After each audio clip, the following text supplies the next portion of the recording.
Chapter 1: The Name in the Guest Book. The rain had been falling since late afternoon, thin and silver at first, then softer, almost thoughtful, drifting against the tall windows of Briar House as if the evening had all the time in the world.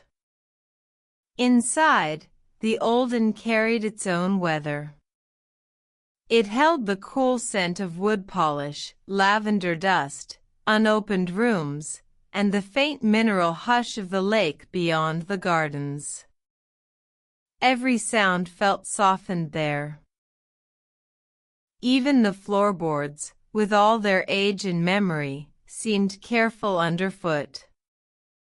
Lena Marrow sat alone at the long desk in the front hall with a shaded lamp beside her and a stack of old ledgers spread before her. She had tied her hair up hours ago, but loose strands had fallen around her face. Her sleeves were rolled. Her teacup had gone cold. Outside, the branches of the ash trees moved against the dark windows like slow hands. Briar House had belonged to her grandmother. Now it belonged to Lena, though that still felt strange, as if she were only looking after it until someone more certain arrived. For 3 weeks she had been sorting keys, airing curtains, making lists, and learning the private language of the house. Which door swelled when it rained? Which corridor carried the lake wind? Which room smelled faintly of roses when the sun warmed the wallpaper? That evening she had reached the oldest guest books. The covers were worn leather. The pages had yellowed to the color of candle wax. Names flowed in old ink, neat and sloping, some elegant, some hurried, some almost disappearing into the paper. Married couples. Traveling sisters. A botanist from Vienna. A woman who stayed 2 nights and drew little stars in the margins. Whole summers preserved in careful handwriting. Lena turned another page. The year at the top was 1974. Her finger moved down the columns of arrivals and departures. Room numbers. Notes about meals. Small requests. One guest had asked for extra blankets. Another for hot milk each night. Then she stopped. There, halfway down the page, where the ink had darkened in one deliberate stroke, was a name that made no sense at all.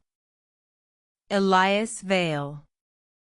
Lena looked at it for a long moment, not because the name itself was unusual, but because she knew it.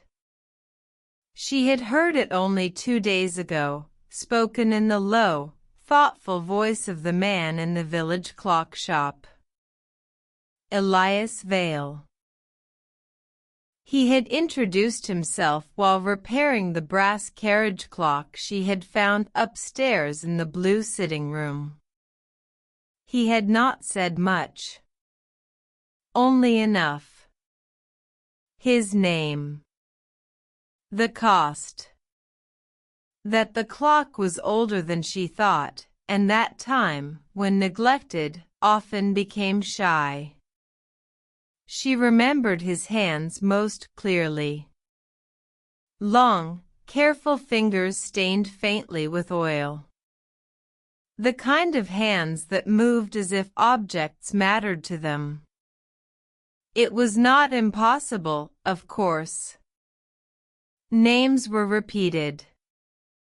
Sons were named after fathers. Grandsons after grandfathers. But beneath the name, in the narrow notes column, was something stranger. For the winter room. Leave the letter where he can find it. Lena read the line twice. Then once more. The ink was the same dark brown as the name. The handwriting was not a guest's. It was familiar in a way that made her sit back a little. She lifted the page closer to the lamp. Her grandmother's hand. Lena knew it from old recipe cards, labels on preserves, birthday notes kept in drawers. The same controlled curve of the capital L. The same slight angle on the Y. For the winter room. Leave the letter where he can find it. The rain whispered harder against the glass. Lena looked again at the date.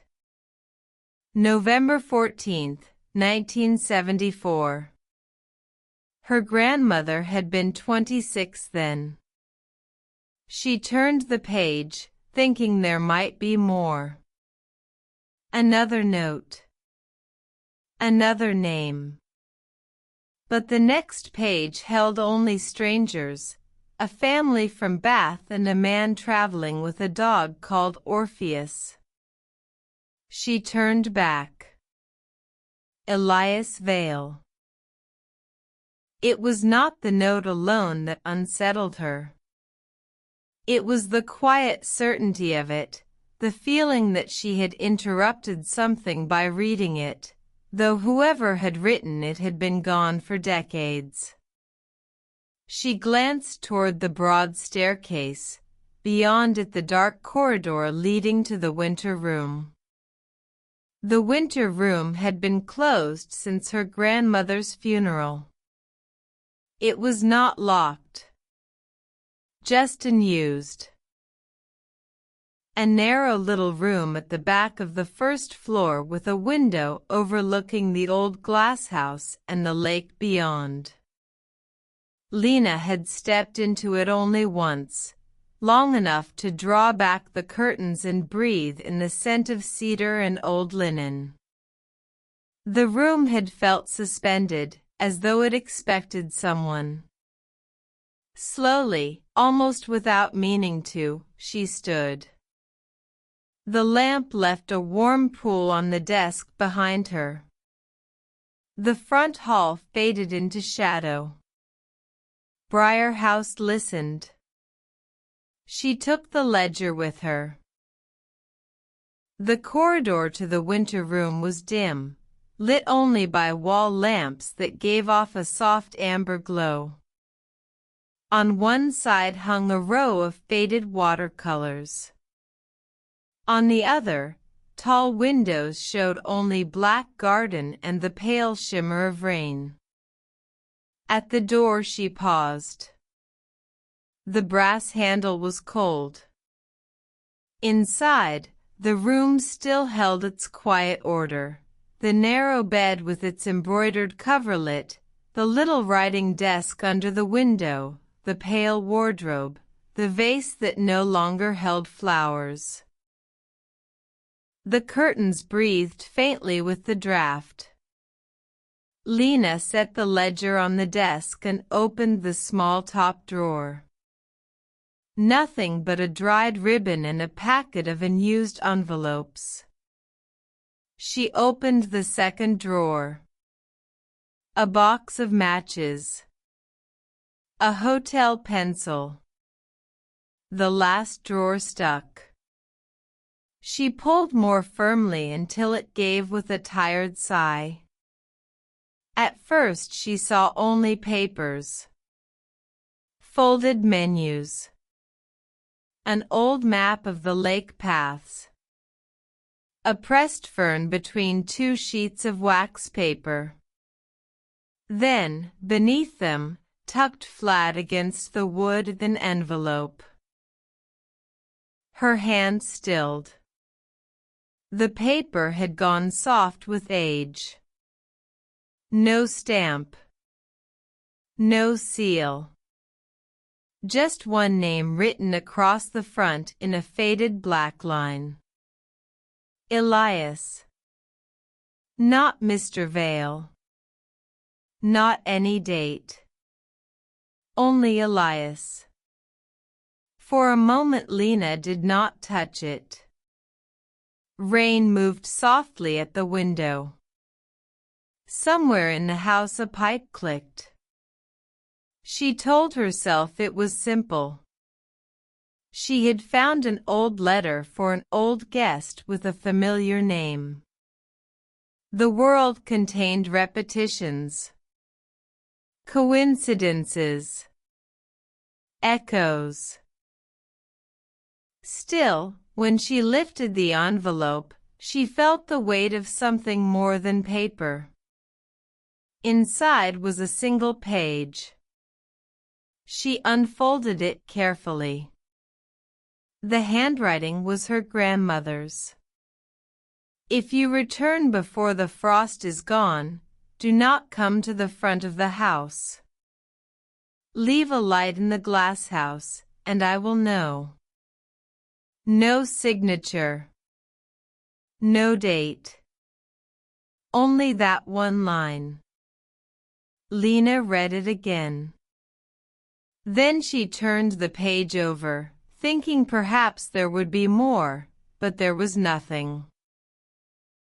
A strange calm came over her then, not fear exactly, not even surprise, but the deep and waking sense that the house had just moved 1 inch closer to her. She sat down at the desk. Beyond the rain-blurred window, the dark shape of the old glass house stood at the edge of the gardens, its roof dimly silver beneath the clouds. She had not yet been inside. The key hung somewhere downstairs, tagged in her grandmother's tidy hand. Leave a light in the glass house, and I will know. Lena laid the letter beside the ledger and tried to picture the woman her grandmother had once been. Not the one in the framed photographs downstairs, smiling in cardigans, arranging flowers for summer guests. Another woman. Younger. Waiting. Listening for someone to come up through the wet garden after dark. And Elias. An old name, surely. An older man. Someone long dead. Yet she could see, with ridiculous clarity, the present-day Elias Vale standing behind the counter of the clock shop under the yellow lamplight, looking at her as if he recognized not her face, but some detail around it. The sound of his voice when he said, "This one has been waiting a while." Had he known this place before she mentioned it? Had her grandmother ever spoken of Briar House to him?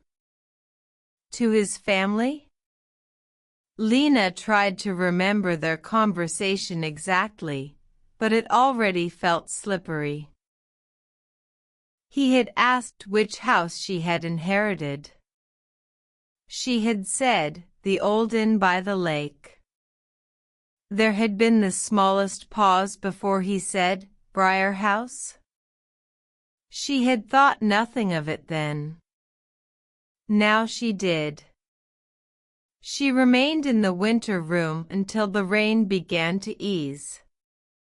The silence around her thickened into that late evening hush old houses know so well. She refolded the letter and slid it back into its envelope, but not into the drawer. She kept it in her hand as she walked downstairs. At the front desk she searched the key cabinet until she found one tagged GLASSHOUSE.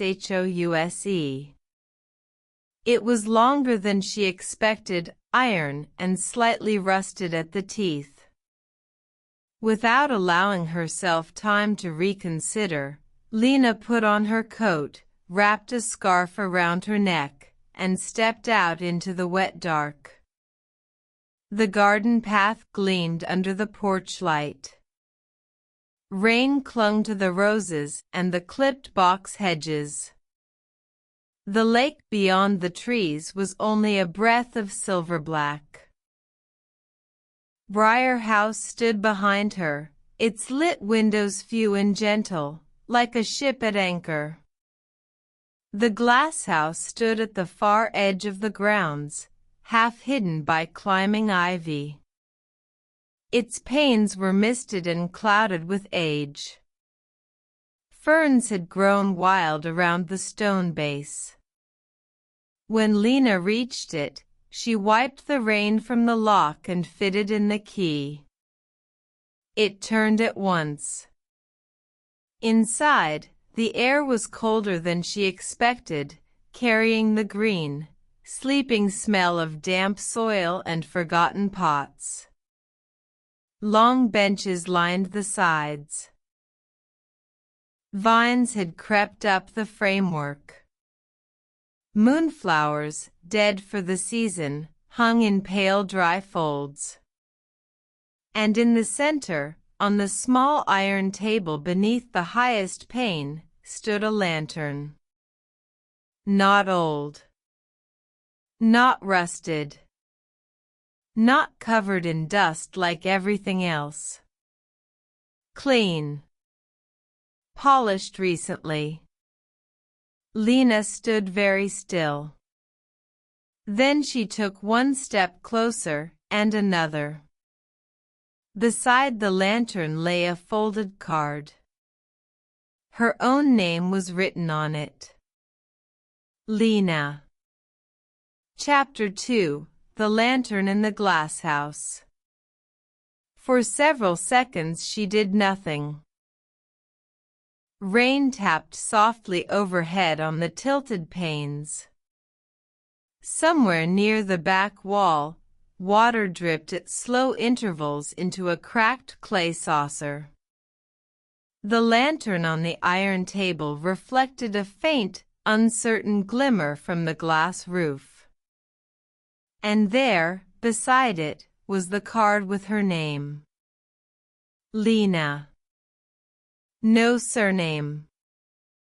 No mistake. Only those 4 letters, written in a hand she did not recognize. Her first thought was not fear but impossibility. She had only arrived at Briar House 3 weeks ago. Almost no one in the village had been inside the grounds since then. The gardener came on Thursdays. The man from the bakery delivered bread to the side entrance. Elias Vale had never, as far as she knew, been beyond his own shop. Yet the card was dry, clean, recent. She approached the table as though the air itself had changed. The handwriting was simple and precise. A little old-fashioned. Not her grandmother's. Not her own. She touched the edge of the card and found it cool. When she opened it, there was only one sentence inside. If you found the guest book, you were always meant to find this too. Lena read the line once. Twice. The rain went on, patient as breath. There was no signature. She looked around the glass house, suddenly alert to every shadow between the benches, every shape of leaf and terracotta. But the place was empty. Only sleeping plants. A coil of old rope. Shelves of cracked pots. A weathered watering can. On the underside of the card, written in smaller letters, was another line. Do not ask in the village first. That was stranger than the first. Lena lowered the card. For a moment she stood listening, half certain that someone would step in from behind the hanging vines, or call her name from outside, or explain this in a calm, sensible voice. No one did. She lifted the lantern. It was heavier than it looked, brass and glass, the kind once used for stormy nights. When she turned it, she found a tiny engraving near the base. Astor and Son, Norwich. No date. No clue. Still carrying both lantern and card, she walked the length of the glasshouse. At the far end there was a potting bench beneath shelves of dormant seed trays. A layer of old soil darkened the wood. On the wall above hung 3 small hooks. One was empty. On the second hung a key she did not know. On the third hung a narrow strip of ribbon, faded blue. Lena touched the key. A tag of brittle paper was looped through it, but the ink had nearly vanished. She held it closer to the lantern's glass. All she could make out was the first letter. M. She tried the drawers in the potting bench. Twine. Broken labels. Garden gloves gone stiff with age. At the back of the lowest drawer was a small box lined with velvet so worn it had become the color of smoke. Inside was a dried white flower, pressed flat and fragile as lace. Nothing else. A flower, a key, a ribbon, a lantern, a note with her name, and instructions not to ask in the village. It was almost absurd. Yet the absurdity made it more delicate, not less. As though whoever had arranged this had understood exactly how quiet curiosity worked. Not by shouting, but by placing one careful stone after another along a dark path. Lena took a slow breath. Her grandmother had left a letter for an Elias in 1974. Now someone had left something for Lena in the glasshouse, knowing she would begin with the guest book. The obvious answer was that her grandmother had prepared this. That she had hidden some kind of trail. But the ink on the card looked too fresh for that. And the lantern had no dust. No. Someone had been here recently. Someone who knew the house. Someone who knew what Lena had found. Her fingers tightened gently around the card. The thought came to her then with a strange little pulse of certainty, Elias Vale. She did not know why she thought it before she had reason to. Perhaps because his name had been the first stone on the path.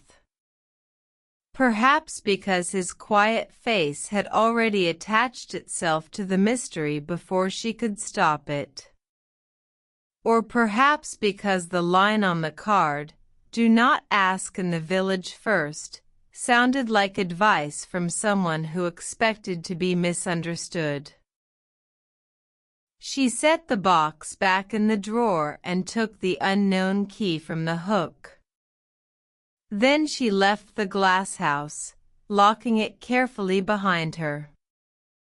The rain had thinned to mist. The garden breathed cold and green. Behind the trees, the lake lay smooth and dark, holding the dim reflection of the clouds. Briar House, with its warm lower windows, looked almost unreal from the path, as if it belonged to another century and had only loaned itself to hers. Inside, she hung her coat and placed the lantern, key card, and envelope from the winter room on the front desk in a straight line. Then she made fresh tea, because the act of boiling water and waiting for it to steep felt like a small claim on reality. She carried the cup into the library. Her grandmother had called it the library, though it was really a long room of mismatched shelves, old armchairs, and a stone fireplace that drew badly in wet weather. Books had collected there for decades, left behind by guests or bought second-hand or inherited from lives no one now remembered clearly. Travel journals sat beside poetry. Botany beside ghost stories. Several shelves leaned slightly forward as though listening. Lena took the card and sat in the chair nearest the lamp. If you found the guest book, you were always meant to find this too. The sentence suggested planning, not accident. It implied that the guest book had been waiting for her, or that someone had known she would search it. She thought again of the clock shop. Elias had been standing by the workbench when she entered, bent over the open body of a mantel clock. She had heard the small metal sounds before she saw him. He had looked up slowly. Gray eyes. Dark hair touched with a little silver near the temples, though he could not have been much older than 35. There was a stillness to him she had liked at once, though she had not trusted it. Stillness in other people sometimes meant distance. Sometimes it meant they were already half elsewhere. He had taken the clock from her and turned it over in his hands. Then he had smiled, but only slightly. "This one belongs to a place with drafts," he had said. She had laughed. "Does it?" "It does now." She had not told him the clock was from Briar House until later, and even then only because he asked where to send word when it was ready. He had written the name and address on a tag. Briar House, Lake Road. Then that small pause. "Was it yours?" "My grandmother's." Another pause. Not long enough to be called strange. Just long enough to be remembered later. "I see," he had said. Nothing more. And now his name, or another Elias Vale, perhaps his father, perhaps his grandfather. Waited in a ledger from 52 years ago. Lena sipped her tea. A fire would have helped, but she did not light one. The soft cold of the room suited her thoughts. She got up and began searching the shelves, not for a title exactly, but for anything that might have belonged to her grandmother privately. Diaries. Address books. Albums. Something personal hidden among public books. The first shelves gave her nothing but novels, guidebooks, and old dictionaries. On the lower shelf by the window she found a row of gardening manuals with penciled notes in the margins, but the handwriting was not her grandmother's. On the mantel there were photographs in small silver frames, summer guests on the lawn, a dog asleep under a hydrangea, Lena at 8 years old in oversized rain boots. She lingered over one photograph longer than the others. It showed her grandmother when she was young, standing in front of the glass house in a pale coat, her hair loose, looking away from the camera as if someone had just called her name. The image was faded, but the expression on her face was unmistakable. Expectation. Not the bright kind. Not delight exactly. Something quieter and deeper, like listening. Lena took the frame from the mantel and turned it over. No date. Only a photographer's stamp from the village. She set it aside. On the writing table under the window stood an old mahogany box filled with loose papers. Bills, seed orders, letters from suppliers, receipts for linen, Christmas cards, notes from former guests. Lena sat on the carpet and sorted them into neat piles. Nothing. Then, caught between two unpaid invoices from 1989, she found a folded page torn from a notebook. No salutation. No signature. He asked again whether the room should remain empty every November. I said yes. Some promises become part of the house. Lena looked at the line until the room seemed quieter around it. Some promises become part of the house. There was no name attached. No explanation of who had asked. Yet she knew at once the room referred to was the winter room. She checked the back of the page. Blank. In the bottom of the box was a small brass object she first took for a broken ornament. When she brushed the dust away, she saw it was a compass, no larger than a plum, its lid engraved with a pattern of tiny leaves. Inside, the needles still trembled alive. She frowned. Why would her grandmother keep a compass with her business papers? She tipped the box and found one more thing hidden in the corner, a torn square of map paper. On it, only a fragment remained, part of the lakeshore, the line of the road, and a small penciled circle around a place labeled Moon Point. Lena knew Moon Point.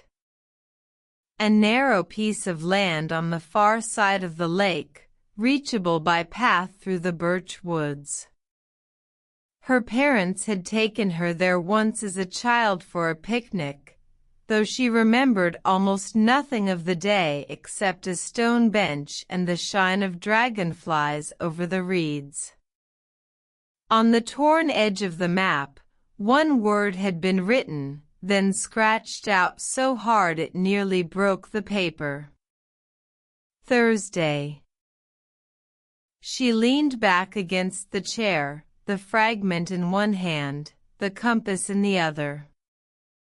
Outside, the rain had stopped entirely.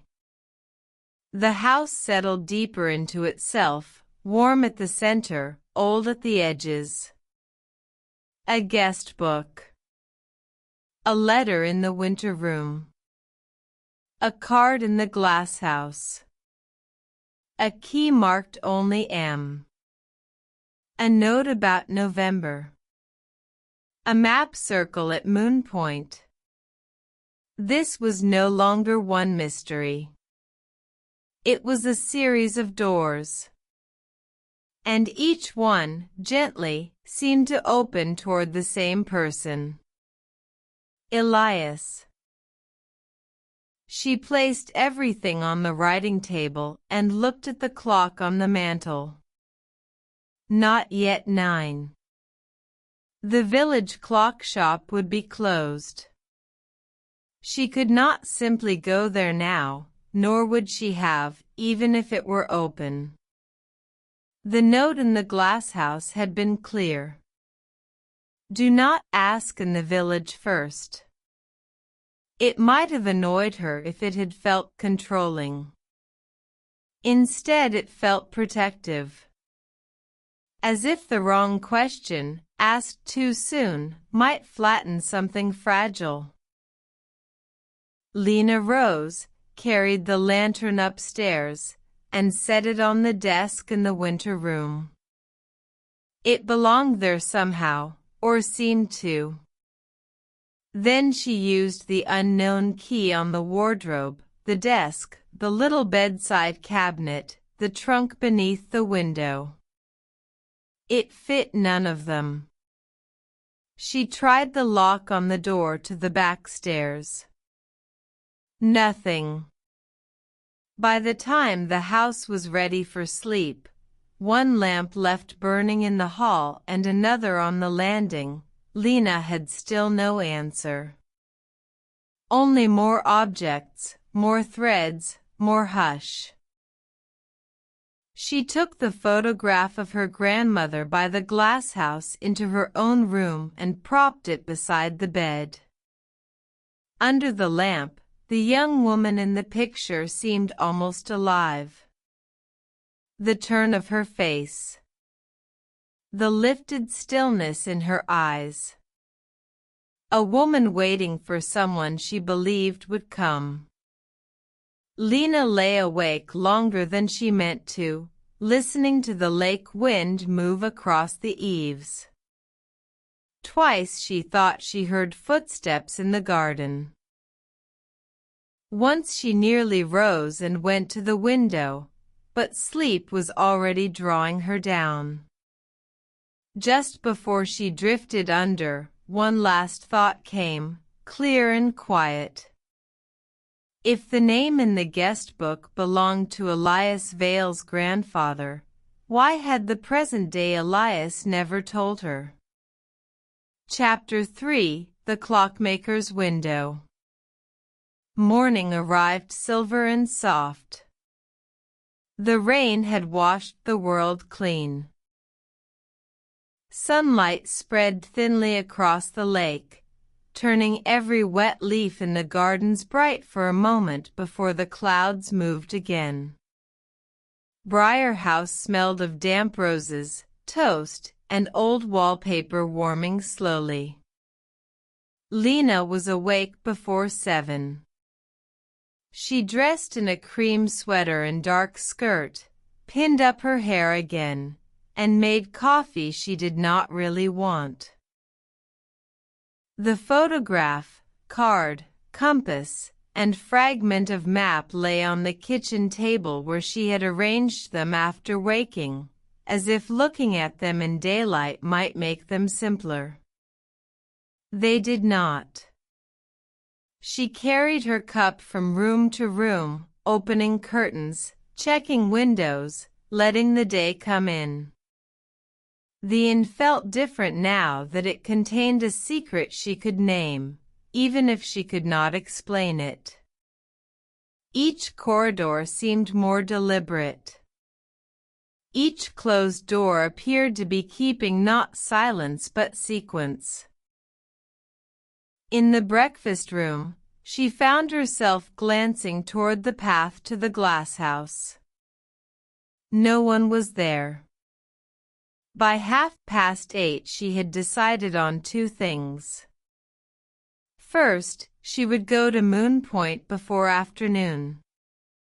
Second, before that, she would walk through the village past the clock shop, not to ask, not yet, but to see. The village was a mile from the house, down Lake Road and over the little stone bridge where the river narrowed under willow branches. The morning had that deep autumn clarity that makes every sound seem slightly more distant. A dog barked somewhere behind a garden wall. Someone was hanging white sheets on a line. The bakery window steamed. Lena carried no note, no letter, nothing visible except her gloves and handbag. She told herself she was only going for bread. This was true in the smallest possible way. The clock shop stood on the corner opposite the post office, narrow and dark painted, with 3 old clocks in the window and the name Vale and Company in faded gold lettering above the door. Vale and Company. She slowed. In the window a ship's clock leaned against blue velvet. Beside it, under a glass dome, sat the brass carriage clock from Briar House, its face now open and bright, its hands set neatly to 10 minutes past 4. Behind it, hanging in careful rows, were watches on chains, pendulums, tiny keys, polished cases reflecting the pale day. And there, half hidden by the display, was a photograph. Lena stepped closer. It was an old black and white image of the shop itself, taken long ago. The same corner building, the same window, though the sign above the door then had read a Vale and Son. In the doorway stood 2 men. One was elderly, with a square dark coat and a hat held in both hands. The other was young, tall, and serious, looking not at the camera but across the street as if distracted by someone passing. Even through the age of the photograph, the younger man resembled Elias enough to tighten something quietly inside her. Not exact, but enough. The same brow. The same long face. The same stillness. Below the frame was a small handwritten label. Alistair Vale and Son, 1975. Not Elias. Alistair. Lena stared a moment longer. So perhaps the Elias in the guest book had not been his grandfather after all. Perhaps the shop had belonged to a family in which names changed from generation to generation. Or perhaps Elias had a reason for using a different name in the old ledger. That was absurd, and yet not impossible enough to dismiss. The mystery had already moved beyond ordinary habits of thought. The bell over the door rang as someone came out carrying a wrapped parcel. Lena stepped aside automatically. For one irrational instant she thought it might be Elias. It was not. Only an elderly woman buttoning her coat. The door swung closed again, and through the glass Lena glimpsed the dim interior, counters, shelves, a long workbench under a lamp. No sign of him from this angle. She should have walked on. Instead, she stood looking at the old photograph until the bell rang a second time and Elias himself appeared inside, crossing from the back room with a tray of small metal parts in one hand. He did not see her immediately. He set the tray down, reached for a magnifying loupe, and bent over the workbench. The movement was familiar now. Unhurried, precise. Around him the clocks seemed suspended in a silence of their own, each holding time in a different shape.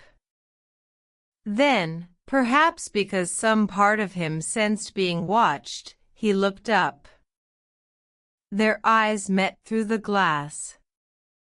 Lena had expected surprise in his face. There was some, but not much.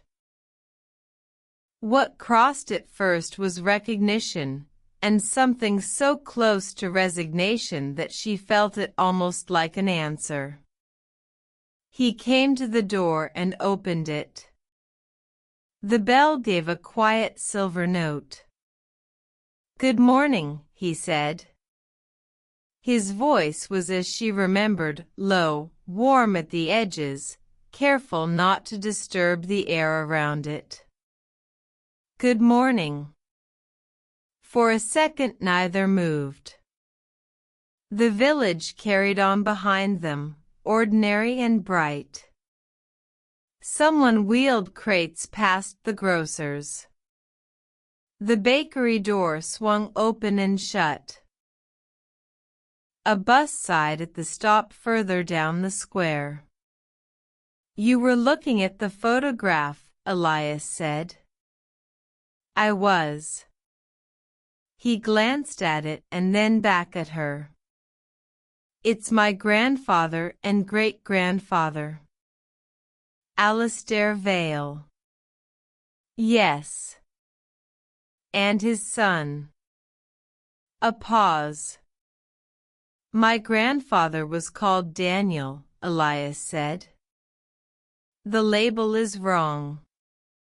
My father never changed it." This was not the answer she had expected, yet something in it rang true. She could not tell whether that relieved or unsettled her. "The carriage clock is ready," he added. "I was going to send word today." That was quick. It wanted to work. Despite herself, Lena almost smiled. He stepped back slightly from the doorway. "Would you like to come in?" There it was, the simplest possible opening. Still, the note from the glass house touched her thoughts like a hand. "Do not ask in the village first." "I only came for bread," she said. His gaze rested on her face a moment too long to be casual. Not intrusive. Just attentive, as if he were listening for the shape of what she had not said. "Then you should let the bakery keep its advantage," he replied. Another pause settled between them, softer than awkwardness. Lena could have asked then. About the ledger. About the letter. About whether he had been to Briar House. About whether his family knew her grandmother. The questions lined themselves up, ready. She asked none of them. Instead she said, "Did you always live here?" "No." He seemed unsurprised by the question. "When did you come back?" 3 years ago. Back? My father was born here. I wasn't. A small shift in his expression, not quite a smile. It's a habit of old places. They ask for people more than once. That line lingered in the air between them. Before she could answer, the postmaster came hurrying over with a parcel tucked under his arm. "Mr. Vale, sorry, this was delivered to the wrong counter again." Elias took it with a polite nod, and the tiny interruption broke whatever quiet current had begun to form. Lena said, "I should get my bread." "Of course." He remained in the doorway as she turned away. She had gone only 3 steps when he said, "Miss Marrow." She stopped and looked back. He almost seemed to reconsider what he meant to say. Then he asked, "Have you opened the winter room?" The street noise did not disappear, but it seemed to move further off. Lena held his eyes. "Yes," she said. Something passed through his face, again that same quiet, resigned recognition. Not surprise. Certainly not confusion. He knew. Before she could speak, he said, "Then you'll probably go walking today." It was not a question. "How do you know that?" He looked past her shoulder, toward the road leading out of the village and the woods beyond. When his eyes returned to hers, they were gentler than before. "Because that's what comes next." Lena stood still, her gloves folded in one hand. The postmaster had already gone. A bicycle rattled by.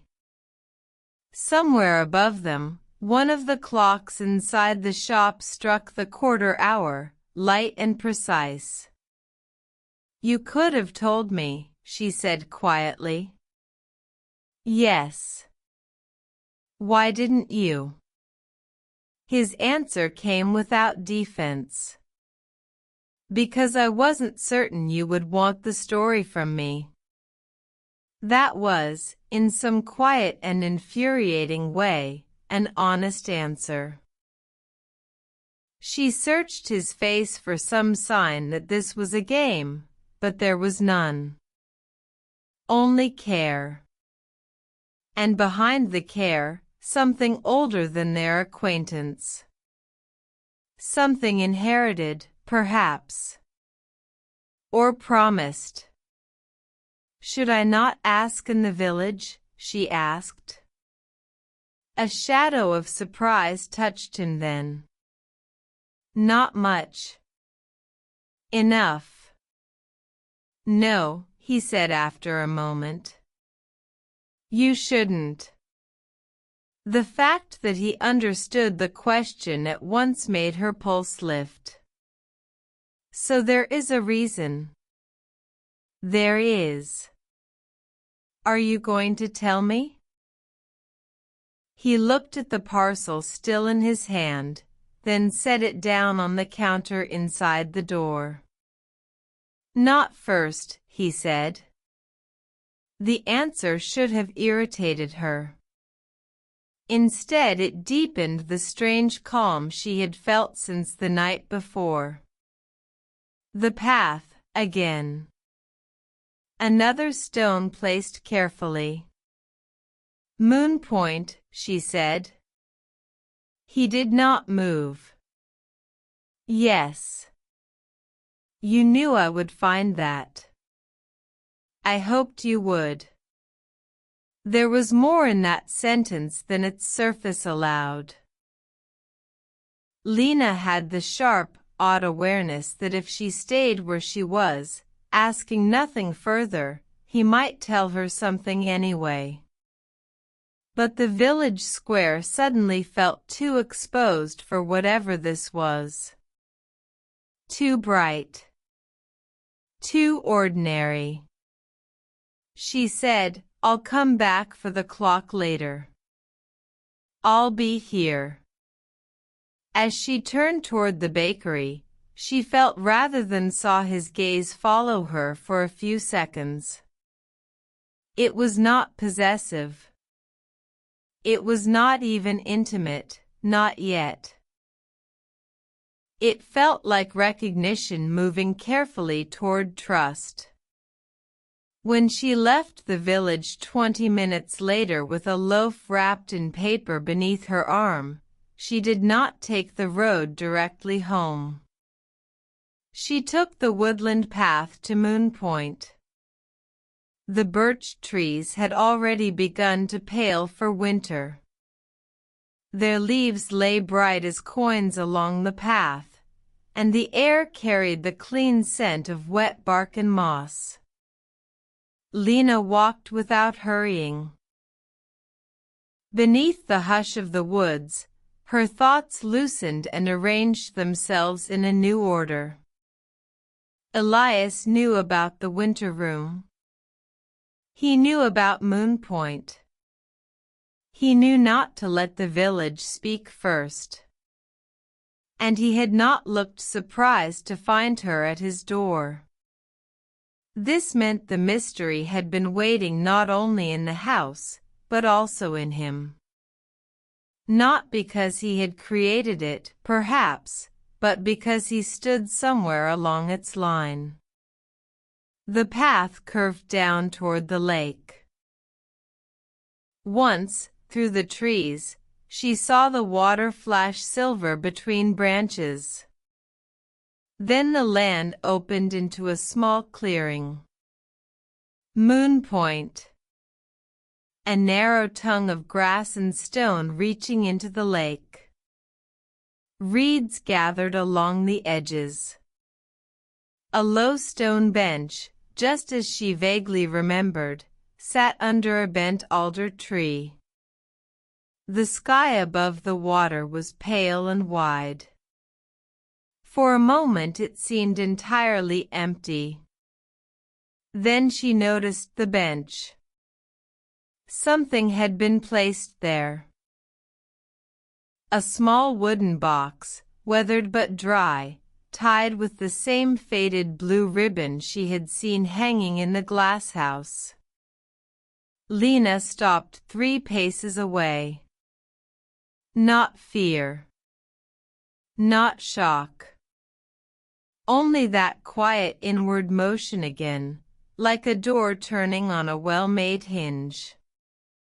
She sat on the bench and lifted the box into her lap. Inside was another letter. And beneath it, wrapped in tissue, a silver key with a moon engraved on its head. Chapter 4, Moon Point. The lake made almost no sound. Only the faintest touching of water against stone, the whisper of reeds moving, a bird calling once from somewhere far along the shore and then falling silent again.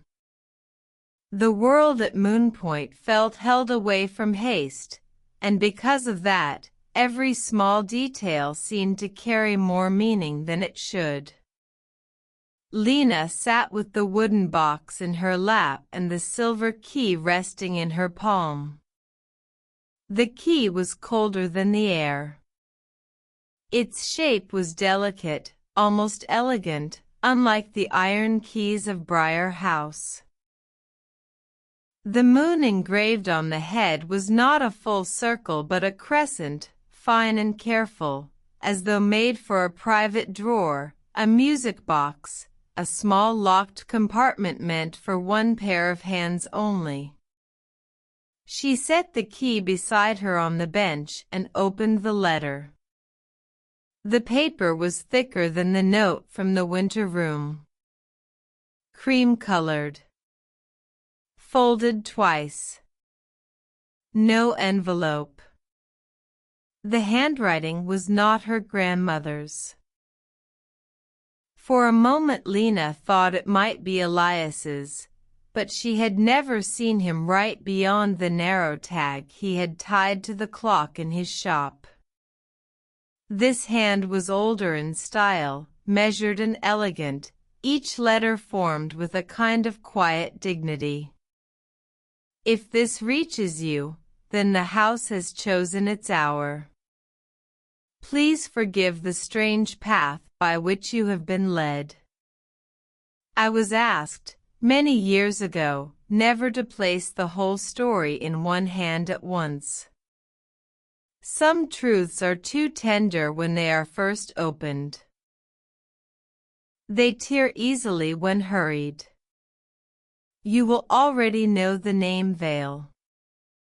You may not yet know that your grandmother, Celia Marrow, once asked a favor of Daniel Vale, and later of his son, and later of mine. I have kept that favor as faithfully as I could, though there were years when I did not expect it would matter. It matters now. Do not be troubled by what seems arranged. It was arranged only so that you would not hear this in the wrong voice. The key enclosed with this letter does not open anything at Moon Point. It opens something in the house, though not where you will first think to use it.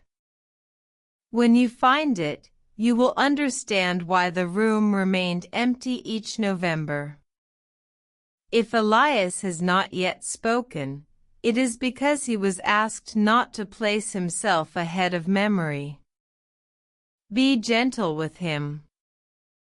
He has inherited more than he wanted, and less than he was owed. When you are ready, look where music once waited. No signature. Lena held the page in both hands and read it again from the beginning. The house has chosen its hour. The phrase should have sounded theatrical. In the open hush of the lake, it did not. It felt very nearly true. Briar House had indeed chosen its hour, or seemed to have done so. It had waited until her grandmother was gone, until Lena had returned alone, until autumn, until the ledgers, until rain. She folded the letter more slowly this time and looked out across the water. Your grandmother, Celia Marrow, once asked a favor of Daniel Vale, and later of his son, and later of mine. So Elias had not been the beginning. He was only the present keeper of something older. The thought softened her irritation with him. Not completely, but enough. Be gentle with him. He has inherited more than he wanted, and less than he was owed. That line stayed with her the longest. Less than he was owed. What had been owed to Elias Vale? An answer? A history? A letter never delivered? A love that had belonged elsewhere but touched him anyway through inheritance and silence? Lena tucked the note back into the box and sat listening for another minute, hoping some understanding would arrive if she kept still enough. None did. Not yet. But another piece had settled into place. Music once waited. Back at the house, there had once been a piano in the drawing room. Her grandmother had sold it years before Lena was born, but the square mark in the floorboards remained. There was also the music room upstairs, a small room rarely used except for storing sheet music and a long-abandoned violin case. And there was the brass carriage clock waiting in Elias's window, though that was not music. Unless time itself counted. Lena smiled faintly at that and rose from the bench. The walk back through the birches felt softer than the way out. Not because she understood more, but because the mystery no longer felt accidental. It had shape. It had caretakers. It had manners. The afternoon had turned bright by the time she reached Briar House. Sun lay across the gravel. The ash trees cast long, moving shadows over the front steps. In the kitchen, the loaf from the bakery still sat unopened on the table. She made another pot of tea and carried it to the drawing room first. Music once waited.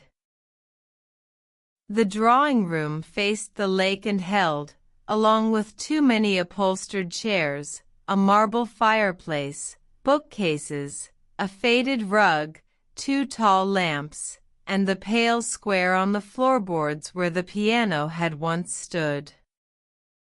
Lena looked at it for a long moment. Nothing else in the room suggested a lock. She knelt and ran her fingers over the boards around the square. Smooth. Slightly warped with age. But at the back edge, near the wall, one board held a tiny brass notch, almost hidden in the grain. Her pulse lifted. She fetched a butter knife from the kitchen and used it gently under the notch. The narrow board rose with a dry click, revealing a shallow compartment beneath. Empty. No letters. No box. No object waiting in dust. Only the pale imprint where something rectangular had once lain. Lena sat back on her heels.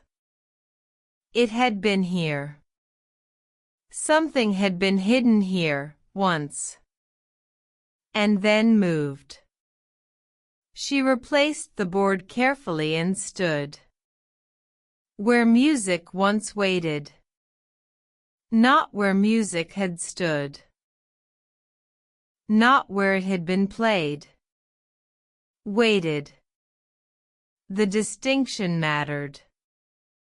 She left the drawing room and went upstairs to the music room at the end of the east corridor. The room smelled faintly of paper and cedar. Long curtains filtered the autumn light to gray gold. Against one wall stood a narrow cabinet filled with sheet music. Against another, the abandoned violin case on a chair. Above the fireplace hung a cracked oval mirror. Lena tried the silver key first on the cabinet. No fit. Then the violin case. No lock. She opened the music cabinet anyway and began sorting through the stacks. Chopin, Schubert, old dance collections, hymn books, sonatas marked in pencil. In the very bottom drawer she found several rolls of player piano music tied with ribbon, though there had been no player piano in the house for decades. One roll was missing its label. She turned it over. Inside the hollow cardboard core was a folded scrap of paper. Only 3 words. Not upstairs. Listen. Lena actually laughed then, quietly, because it was too exact, too intentional, too aware of her. Are you enjoying this? She asked the empty room. The house, as usual, gave no answer. Not upstairs. Listen. She stood in the doorway and listened. At first she heard nothing but the muted living sounds of an old building, a tap in the bathroom 2 rooms away, the shift of a settling beam, the far-off murmur of wind at the chimneys. Then something else. A soft metallic ticking, almost hidden. Not from the corridor. From below. From the front hall. Lena went downstairs slowly, hearing it more clearly with each step. Tick. Pause. Tick. Pause. Not the steady beat of the long case clock by the stairs. Another rhythm. Smaller. Hesitating. She followed it past the desk, past the umbrella stand, to the narrow side table under the hall mirror. There stood the lantern from the glass house. And beneath it, where the base lifted on a hinge she had not noticed before, was a tiny keyhole. Her breath caught. She set the lantern down and took out the silver key. It slid in perfectly. The hinge released with a soft click. Inside the hollow base, wrapped in linen, lay a small music box no larger than both her hands together. It was dark walnut, worn smooth at the corners, with a mother-of-pearl inlay of moonflowers climbing across the lid. Lena lifted it out carefully. Beneath it, in the lantern's secret compartment, was a single folded card. For the child, if there is one. If not, for the house to keep. Her grandmother's handwriting again. Lena sat down on the bottom stair. The music box had no lock, only a little brass winding key already in place. She turned it once, twice, 3 times. When she lifted the lid, the melody began. Soft. Slightly thin with age. Beautiful. Not a tune she knew. Not at first. A little minor key phrase, then a rise, then a return so gentle it almost felt like remembering rather than hearing. The sound filled the hall in a delicate thread, barely louder than breath. And with it came something else. From inside the lid, pasted beneath the worn velvet lining, a miniature photograph slipped loose and fell into her lap. A young man stood beside the glass house in a dark coat, one hand in his pocket, looking toward the camera with grave, almost startled eyes. Lena knew his face at once. Not Elias. But someone close enough to him to stop her breathing for a moment. Daniel Vale. She knew because she had seen that face already, not in detail, but in the old shop photograph's family resemblance. Daniel, when young. Before the shop window. Before old age. Before whatever had happened between him and Celia Marrow had been folded away into rooms and letters and November silence. On the back of the photograph, in her grandmother's hand, were written 6 words. He never knew about the child. The melody continued, fragile and unhurried, and the hall around Lena seemed to lean inward. The child. For the child, if there is one. He never knew about the child. Lena read the line again, slowly now, because her first understanding had come too fast and might still be wrong. Then she thought of her mother. Her mother, who had inherited Briar House but never wanted to keep it. Her mother, who disliked discussing her own childhood. Her mother, who had once said, with unusual sharpness, that some houses carry too much weather inside them. Lena closed her eyes for 1 second. When she opened them, the music had nearly wound down. One last note trembled and vanished. In the silence that followed, the front bell rang. Not loudly. Just once. Someone was at the door. Chapter 5, The Truth with No Sharp Edges. Lena remained on the stair for the length of one breath. The photograph lay in her lap. The card from the lantern rested against her knee. The last note of the music box still seemed to linger in the hall, though it had already gone.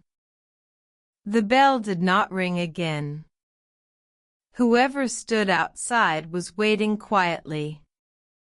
Lena set the photograph face down on the stair beside her and crossed the hall to the front door. Through the frosted glass she saw only a dark shape and the blurred silver of the afternoon behind it. When she opened the door, Elias Vale stood on the step with the repaired carriage clock in both hands. The sight of him was so simple, so ordinary after what she had just found, that for a moment the world felt strangely doubled. The autumn light touched one side of his face. Behind him, the ash trees were beginning to let go of their leaves. "I should have left this later," he said softly. "But I thought you might want it back before evening." Lena looked at the clock, then at him. "You knew I would find something today." He met her gaze without trying to step past it. "Yes." She opened the door wider. "Come in." The hall was warm compared with the outside. Elias set the clock carefully on the front desk, then removed his coat with the slight hesitation of someone entering a place that mattered more than he wished to show. The house received him without protest. Or perhaps that was only Lena's imagination. Still, the moment had a strange rightness to it. His eyes moved once around the hall. The lantern. The open stair. The little line of objects on the desk. He saw enough at once. "You found the music box," he said. It was not a question. Lena nodded. "And the photograph?" "Yes." His expression changed very little, but something in it softened into sorrow so quiet it could easily have been mistaken for thought. She said, "You knew what it would say." "Not exactly. But you knew enough." He did not deny it.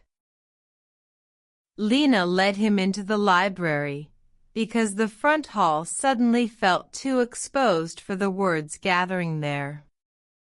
The afternoon had dimmed slightly, clouds had returned over the lake. She lit the lamp by the window, and its yellow circle of light made the room feel smaller, safer, more willing to hold what came next. Elias remained standing until she sat down. Only then did he take the chair opposite hers. On the low table between them she placed the photograph, the note from Moonpoint, the card from the lantern, and at last the music box itself. For a moment neither of them spoke. Then Lena said, very simply, "Tell me." Elias folded his hands once, then let them rest open on his knees. "My grandfather Daniel came to Briar House in the early 1970s, he said. At first as a guest. Later as something less easy to name. He was a watchmaker then, though not yet in the village. He was traveling for repairs, old houses mostly, chapel clocks, estate collections. His eyes lifted briefly to the window and the darkening gardens beyond. He met your grandmother here. Celia. Yes. He said the name with care, not intimacy. As if it belonged to an inherited tenderness he had never presumed to own. They loved each other? Lena asked. A small pause. Yes, he said. Though not in the sort of way stories usually reward. The line settled in the room like dust in lamplight. He went on. She was unmarried then. My grandfather was not. His marriage had ended in every way except the official one, but in those years that still mattered. More than it should have. More than he had the courage to break through. He returned here several times. Not often. Enough. Lena thought of the winter room. The glass house. The note, leave a light in the glass house, and I will know. She waited for him, Lena said. Elias nodded once. For a while. There was no accusation in his voice. Only the quiet wear of an old fact. Lena looked down at the photograph on the table. Daniel Vale by the glass house. Young and serious. A man standing close enough to happiness to recognize it, and not brave enough to keep it. And the child, she asked. Elias was silent for a moment longer this time. When your grandmother realized she was pregnant, she wrote to him, he said. The letter was never delivered. Why not? Because his father intercepted it. Lena lifted her eyes sharply. Elias did not dramatize it.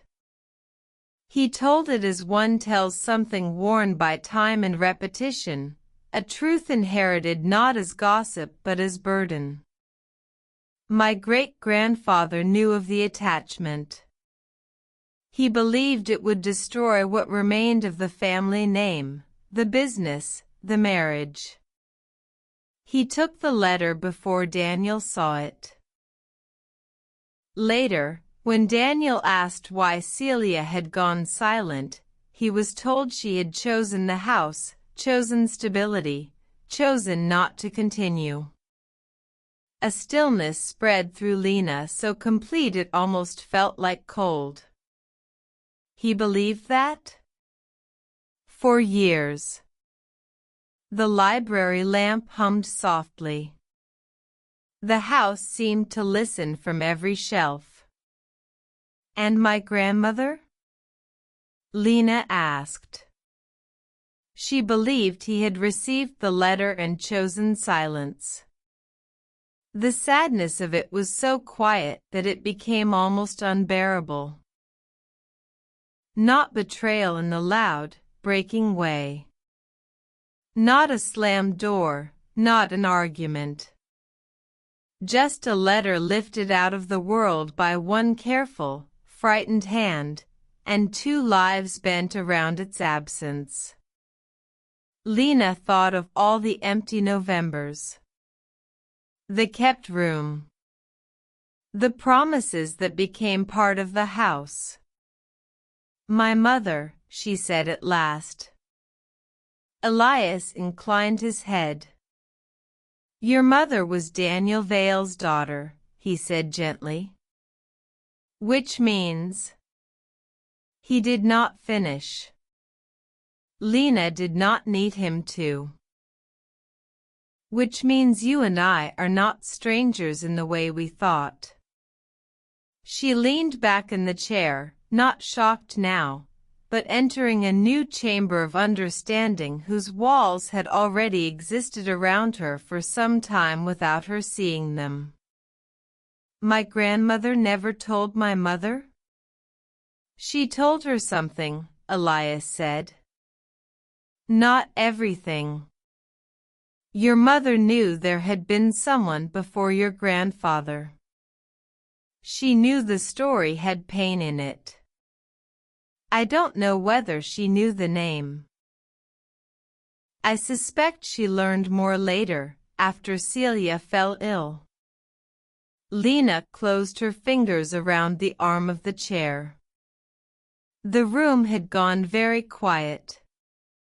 Then, softly, "And you?" He exhaled. My father learned the truth when Daniel was dying.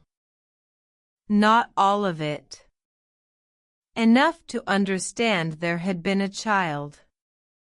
Enough to know a letter had been kept back and that Celia Marrow had lived her whole life without hearing why. His gaze lowered to the music box.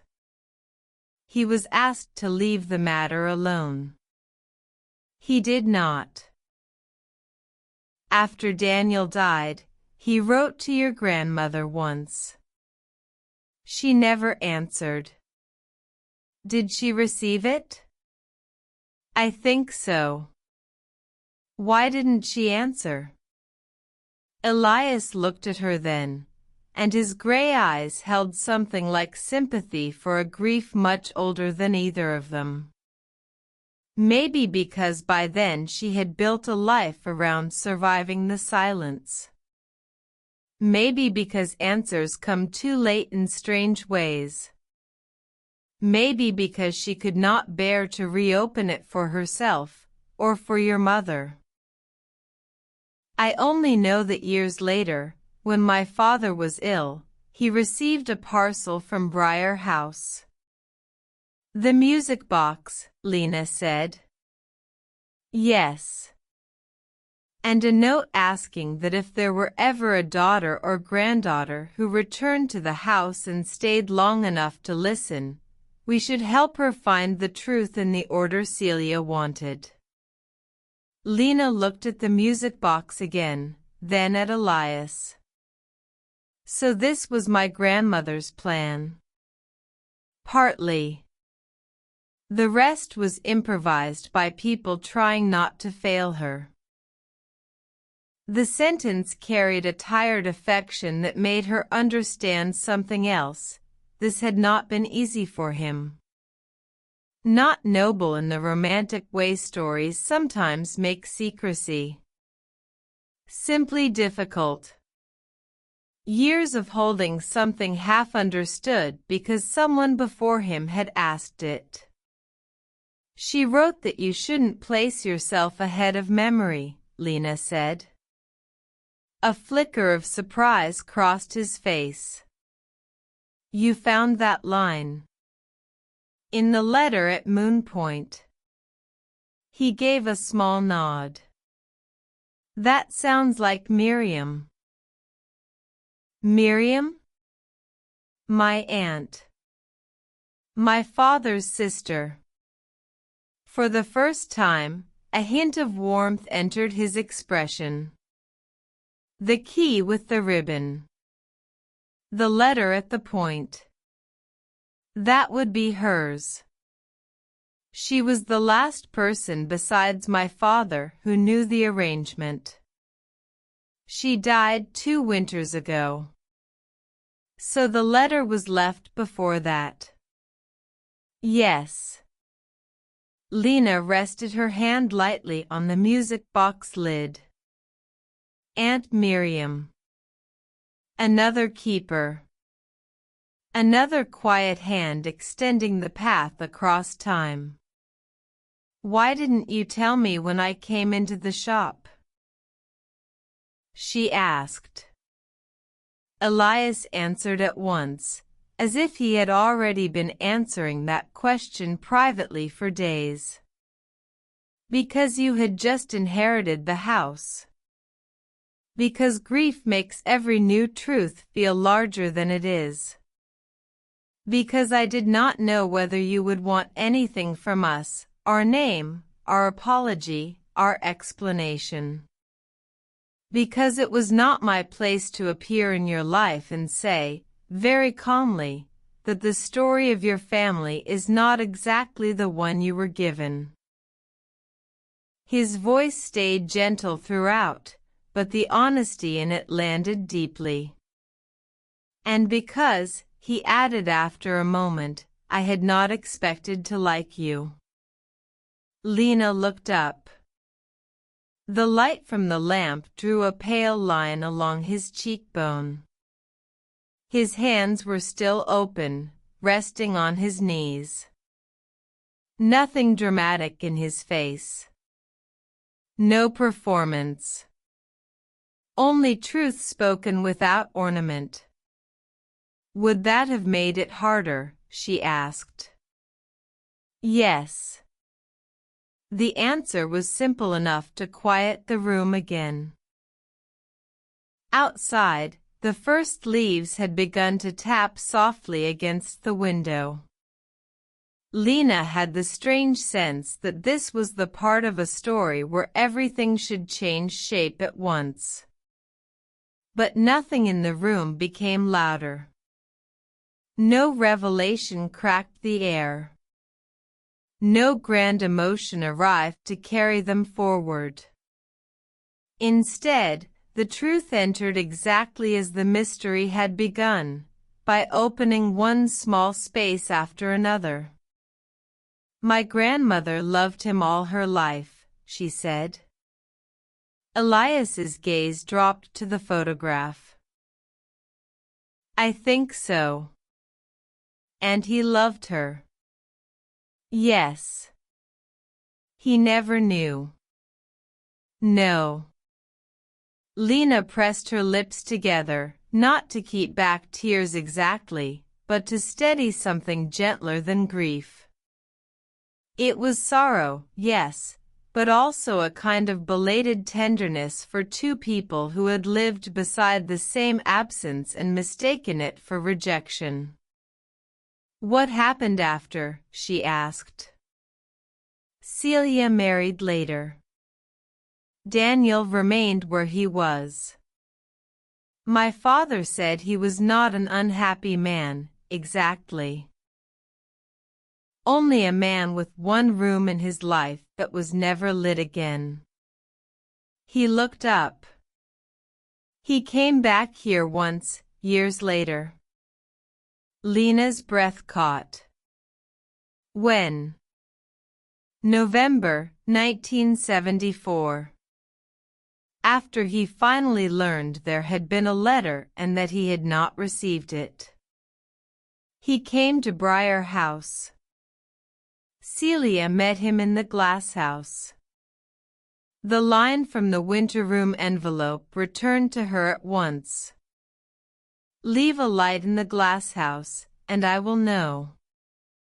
What happened? She whispered. Elias shook his head. No one knew for certain. Only that he stayed one night in the winter room, and in the morning he left before the village woke. After that, the room was never used in November again. Lena sat very still. One night. One return. Too late for one life, perhaps. Not too late for tenderness. Not enough to undo the lost years. Enough to make a promise part of a house. And the room, she said slowly. Why empty? Why every November? He gave the faintest, saddest smile. My father believed it was because that was the room where Daniel slept when he came back.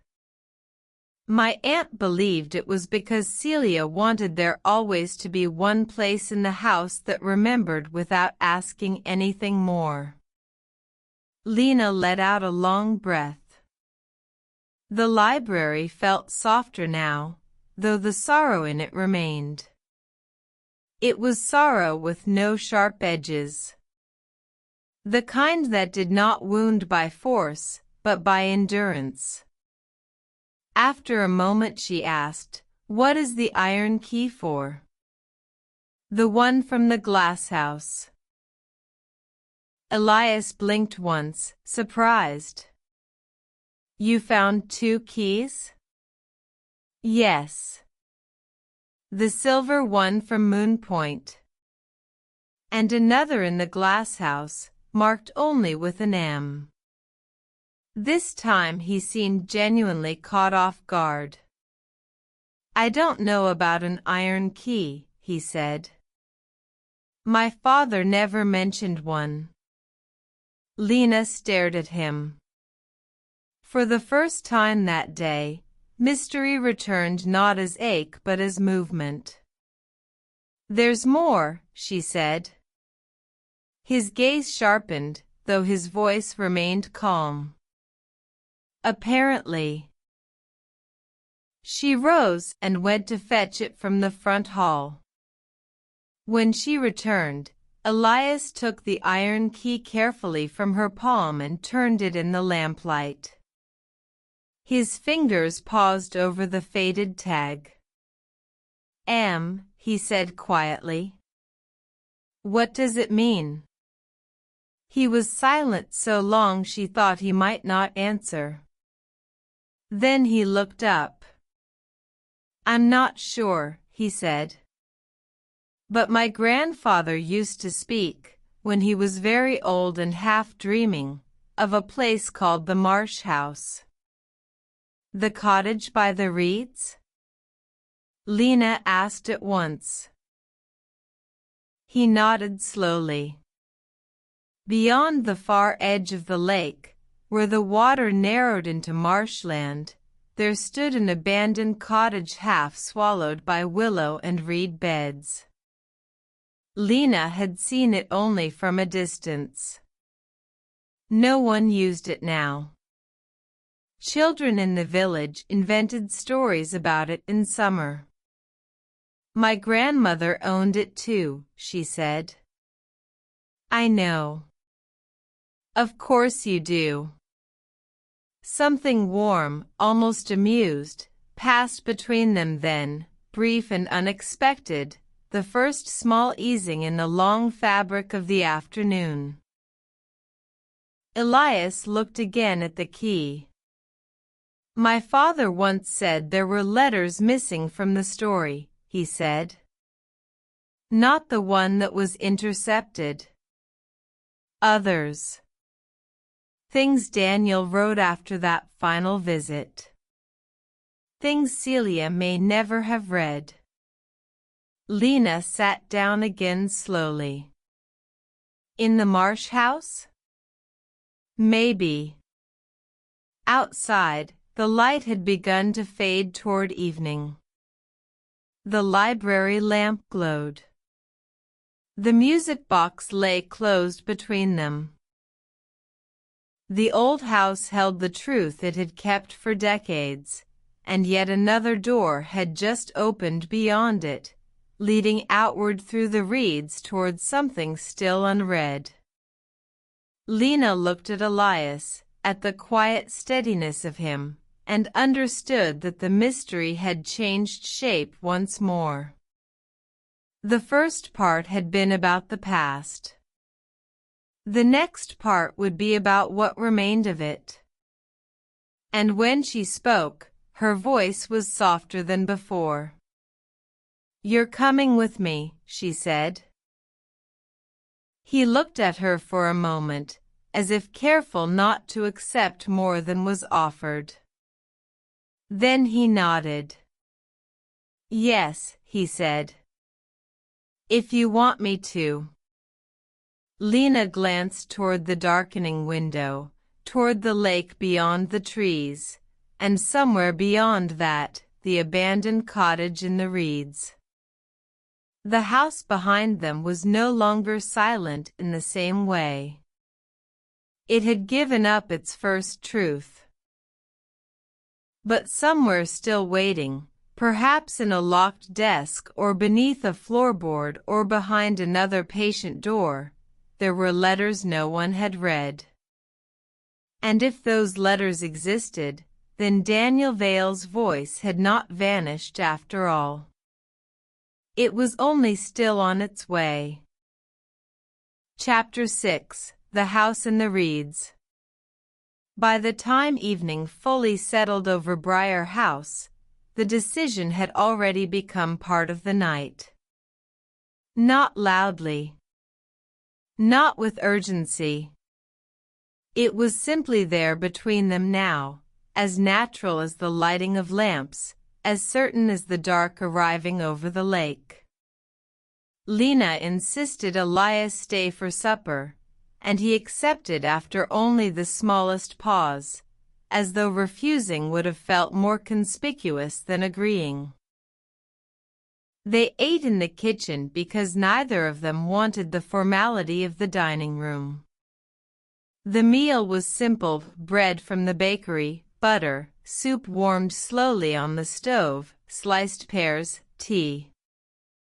Rain did not return, but the windows had gone black and reflective, and now and then the ash branches moved across the glass like drifting ink. They spoke quietly. Not of the deepest part of the story at first. The human mind, Lena thought, often needed an anteroom before entering grief or wonder too directly. So they spoke of small things. The old ferry that no longer crossed the lake. The winter storms that sometimes broke branches along Lake Road. The woman at the bakery who still wrapped loaves in twine as if paper alone were not enough.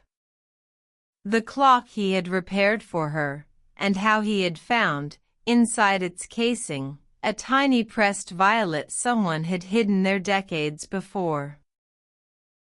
People leave pieces of themselves in strange places, he said. Lena looked up from her cup. Yes, she said. They do. The kitchen felt warmer than the rest of the house. Copper pans glowed above the stove. The lace curtain over the sink made the outside darkness seem even softer. Elias had taken off his coat and rolled his sleeves once at the wrist. Lena noticed again the particular quietness of his hands, the way he held even an ordinary teacup as if it deserved not to be startled. At last she asked, "How much did your father tell you?" Elias considered the question. "Less than I wanted when I was young," he said. "More than I understood at the time." "And later?" "He told me what he knew plainly. That my grandfather had loved a woman at Briar House. That there had been a letter. That a child was born. That the truth came too late to mend a life, but not too late to matter." He looked down for a moment. He did not speak of it often. "But I think it remained near everything else." Lena turned the spoon in her bowl. "Did you ever resent it?" she asked. "What?" "That your family carried someone else's unfinished story." He looked at her with mild surprise, as if he had never heard the thought put that way. "Sometimes," he admitted. "When I was younger, yes. It felt like inheritance without shape. Something solemn being handed over without practical use." A faint, rueful softness touched his expression. "I was not always patient." "And now?"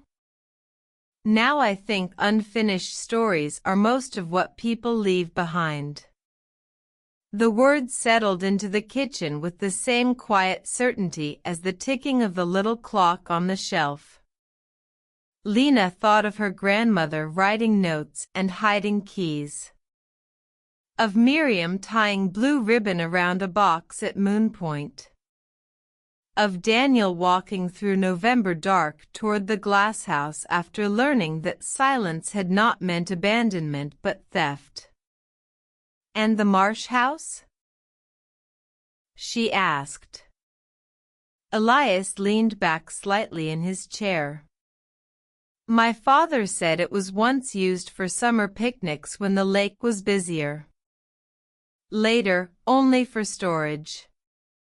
Later still, hardly at all. He mentioned it once while speaking of papers my grandfather believed had been hidden somewhere your grandmother trusted but rarely visited." "Why there?" "Because it wasn't the house." He glanced toward the door, beyond which the hall lamps burned low. Too much in Briar House was watched, even when empty. Staff, guests, family, deliveries. The Marsh house could disappear for months without anyone noticing. Lena nodded slowly. The logic of it felt right. A secondary place. A place nearly forgotten.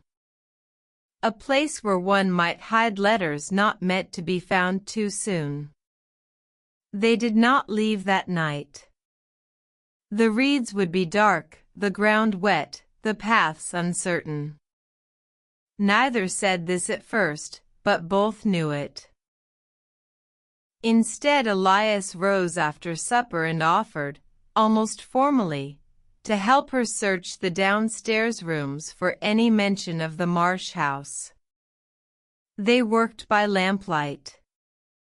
In the library they found estate receipts tied in bundles, mentions of roofing repairs to the boathouse, replacement panes ordered for the glass house, kitchen inventories, and once, a bill for a picnic hamper sent out to the West Marsh cottage in June 1969.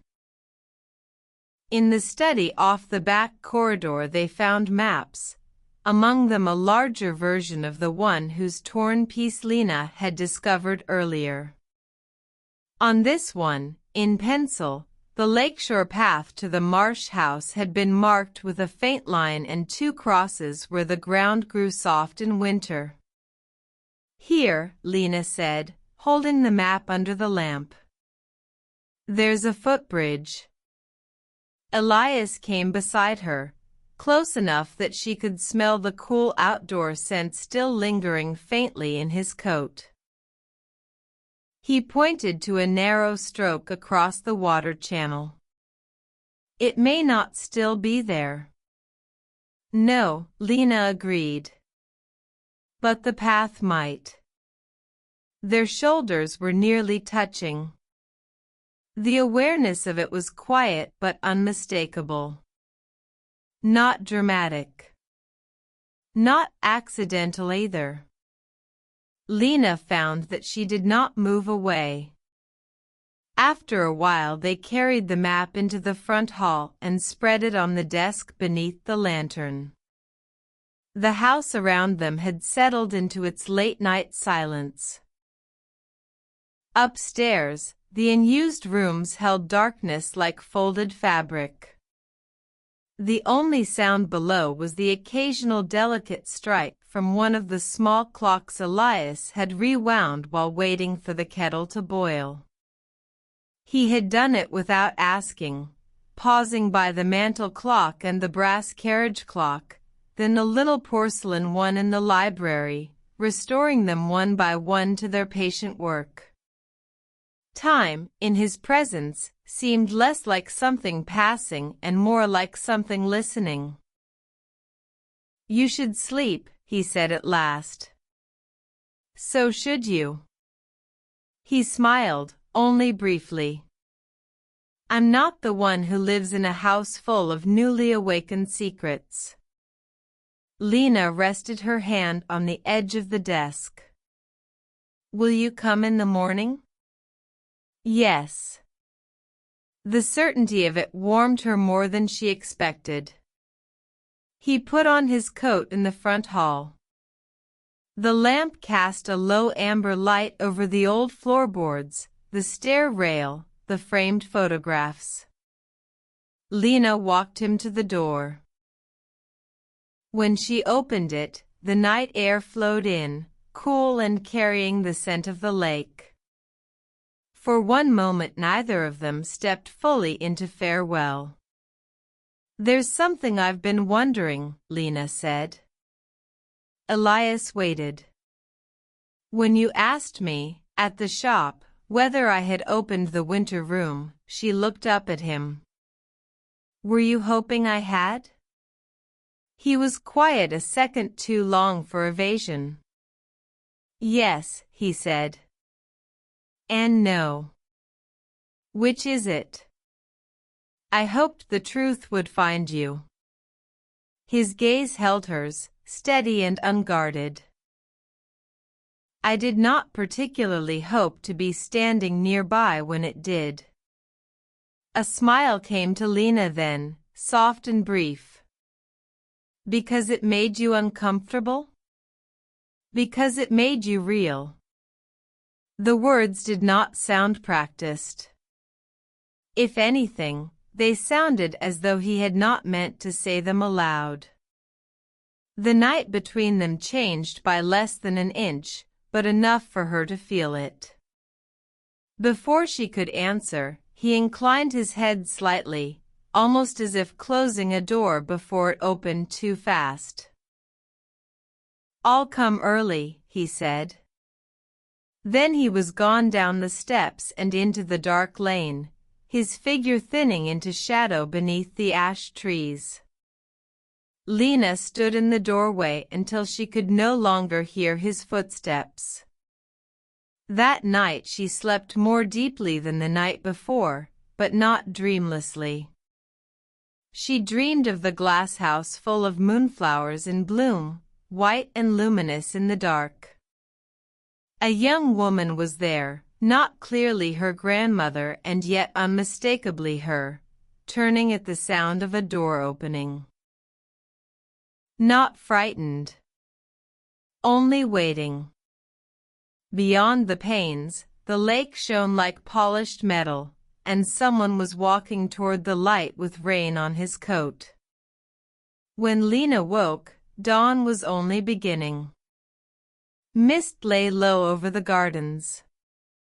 The house still held the hush of unfinished night. She dressed warmly, pinned her hair, and went downstairs to make coffee. By the time the kettle hissed, a knock sounded at the front door. Elias stood outside with a thermos, 2 tin cups, and the folded calm of someone who had been awake for hours. "For the path," he said. She let him in. They left by the back garden gate just after sunrise, carrying the map, the iron key marked M, and a canvas satchel with bread, matches, a small torch, and the thermos. The morning air was sharp but clear. Moisture silvered the hedges. Across the lake the far reeds looked pale gold under the low light. The path began behind the old orchard and turned west through birch and alder. It was narrower than the path to Moon Point and less used. Brambles leaned into it. Moss softened the stones. In places the earth still held yesterday's rain and yielded gently underfoot.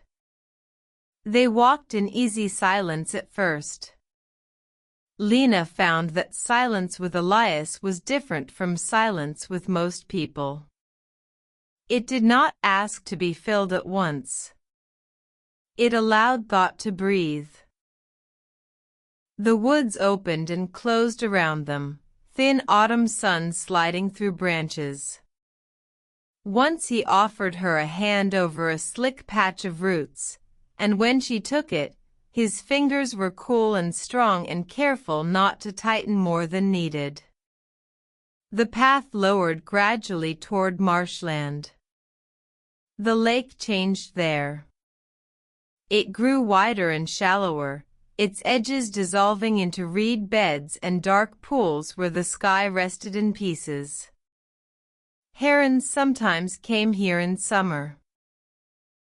As a child, Lena had called it the dreaming side of the lake. There, Elias said softly. Ahead, half hidden among willow and reed, stood the marsh house. It was smaller than Briar House by so much that it seemed almost made for secrecy. A long, low cottage of weathered boards and stone, with a sloping roof darkened by years of moss. One chimney. Two front windows clouded with grime. A porch leaning slightly to one side. The reeds around it moved in slow waves under the morning breeze. No smoke. No sound. No sign of recent use. Yet the place did not feel abandoned in the ordinary way. It felt paused. Lena stopped at the edge of the clearing. Is that how you imagined it? Elias asked. She looked at the cottage, then at the iron key in her hand. No, she said. But it feels familiar anyway. They crossed the clearing together. The porch boards creaked under their weight. The front door bore an old iron lock, dark with weather, and just above it, nearly hidden beneath age and rust, the faint engraved letter M. Lena held up the key. Elias said nothing. The iron teeth entered the lock with only slight resistance. She turned it once. There was a long internal click, like something waking reluctantly after many years. The door opened inward on cold, still air and the dim scent of waterlogged wood, dust, and something older beneath both. Dried lavender, perhaps, or old paper. The room beyond was simple. A table. Two chairs. A narrow fireplace. Shelves with cracked jars. Faded curtains stiff with age. Light entered reluctantly through the windows, silvered by grime. A second door stood at the back, half ajar. On the table in the center of the room lay a bundle of letters tied with blue ribbon. And beside them, as though someone had just stepped away and meant to return, sat a porcelain cup with one hairline crack running down its side.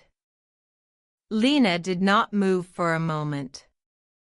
Then she crossed the threshold. On top of the bundle was a note in her grandmother's hand. Not yet all. Read the first one by the lake. Chapter 7, Letters by the Water. The marsh house seemed to hold its breath around them. Dust lay soft over the shelves and hearth, but the letters on the table felt somehow untouched by neglect. Not new. Not recent. Only protected, as though time had gathered everywhere else and left this one small center alone. Lena reached for the note first. Not yet all. Read the first one by the lake. She looked toward Elias. He was standing just inside the doorway, not approaching too quickly, giving the room to her before taking any part of it for himself. There's always another instruction, she murmured. Something light, almost amused, touched his face. Your grandmother appears to have trusted sequence more than chance. Lena lifted the bundle carefully. The blue ribbon had faded to the same soft color as the one from Moon Point. Beneath it were 6 letters and a smaller notebook with a dark green cover. No envelope carried a stamp. These had not been posted. They were written, folded, kept. The first letter had only one word on the front. November. She felt the quiet pull of the lake at once. Not yet all. Read the first one by the lake. Elias found a blanket folded in a cupboard under the shelf, surprisingly dry. Together they carried it outside and walked beyond the cottage to the water's edge where the reeds gave way to a narrow, flattened patch of grass. There, the lake spread out pale and still beneath the morning sky, its surface only lightly touched by wind. They sat side by side, not close enough to touch, not far enough to feel separate. Lena untied the ribbon. For a moment she only held the first letter in her hands. The paper was slightly rough, folded 3 times, the edges softened by age. She became suddenly, acutely aware that whatever waited inside had once been written by a man who believed it might never be read, or hoped it would be, or both. She unfolded it. The handwriting was firm and elegant, less ornate than the hand in Miriam's letter, more personal than the notes in the guest book. There was no salutation. No date. Only the page itself and the beginning of a voice that had crossed years to reach her. If I have come too late, then let this remain hidden until there is someone kind enough to understand that lateness is not always indifference. I was told there was no reason to return. I was told silence had answered for her. It did not occur to me quickly enough that silence can be arranged by other hands. When I learned the truth, November had already taken hold of the trees. The roads were wet. I remember that, though there are larger things I do not trust my memory to keep without changing them. Celia met me in the glass house because she did not wish the house itself to watch us. She had become someone I recognized at once and not at all. Graver, perhaps. Less willing to be hurt where anyone might see. I had no right to be wounded by that, but I was. She told me there had been a child. I do not know what word can be placed here honestly. Joy is too bright. Grief too narrow. Awe is near it. So is shame.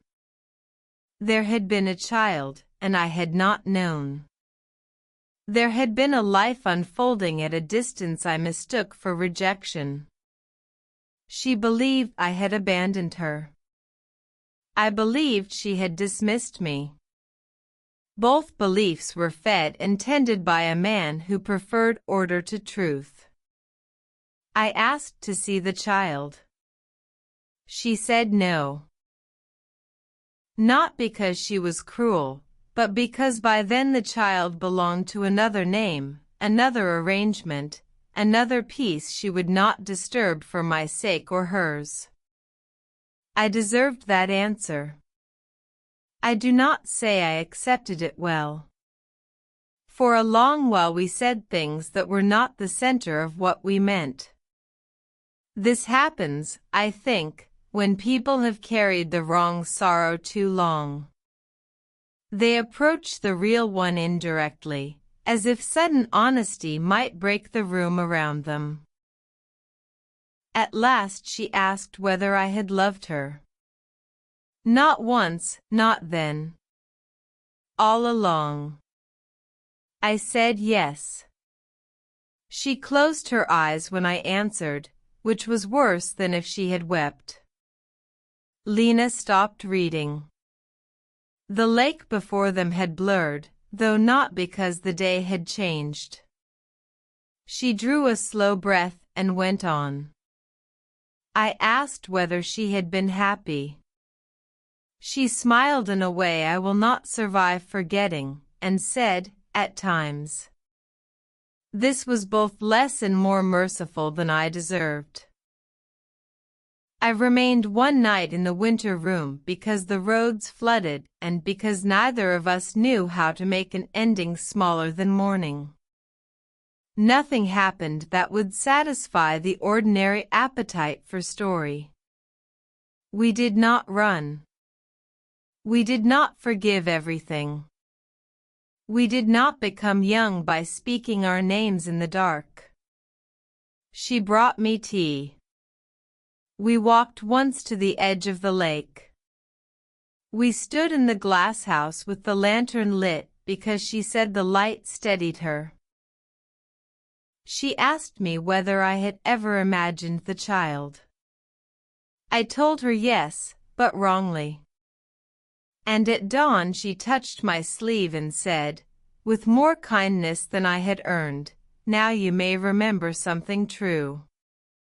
If there is any mercy in time, it is this: one honest hour can remain luminous inside years built of misunderstanding. I left before the village woke because she asked me to. If there are letters after this one, it means I was a weaker man than I wished to be, and could not let the matter rest in a single page. Lena lowered the paper into her lap. The reeds moved. The sky had brightened slightly. Somewhere out on the lake a waterbird lifted and flew low over the surface, leaving behind a ripple that spread and dissolved. Beside her, Elias was perfectly still. Neither spoke at once. The letter had not brought shock. It had brought a deeper quiet. Daniel's voice was not dramatic, not polished into romance, not eager to excuse itself. It carried regret without performance, love without demand. It had the sober grace of something written after illusion had ended. At last Lena said, he loved her very gently. Elias looked toward the water. Yes, he said. Too gently, perhaps. She turned that over inwardly. Too gently. Too bound by civility and delay and inherited obedience. Too willing, perhaps, to let silence stand where it should have been questioned. Yet there was tenderness in that failure too, and the tenderness made it harder to judge. She folded the letter with care and rested it on the blanket.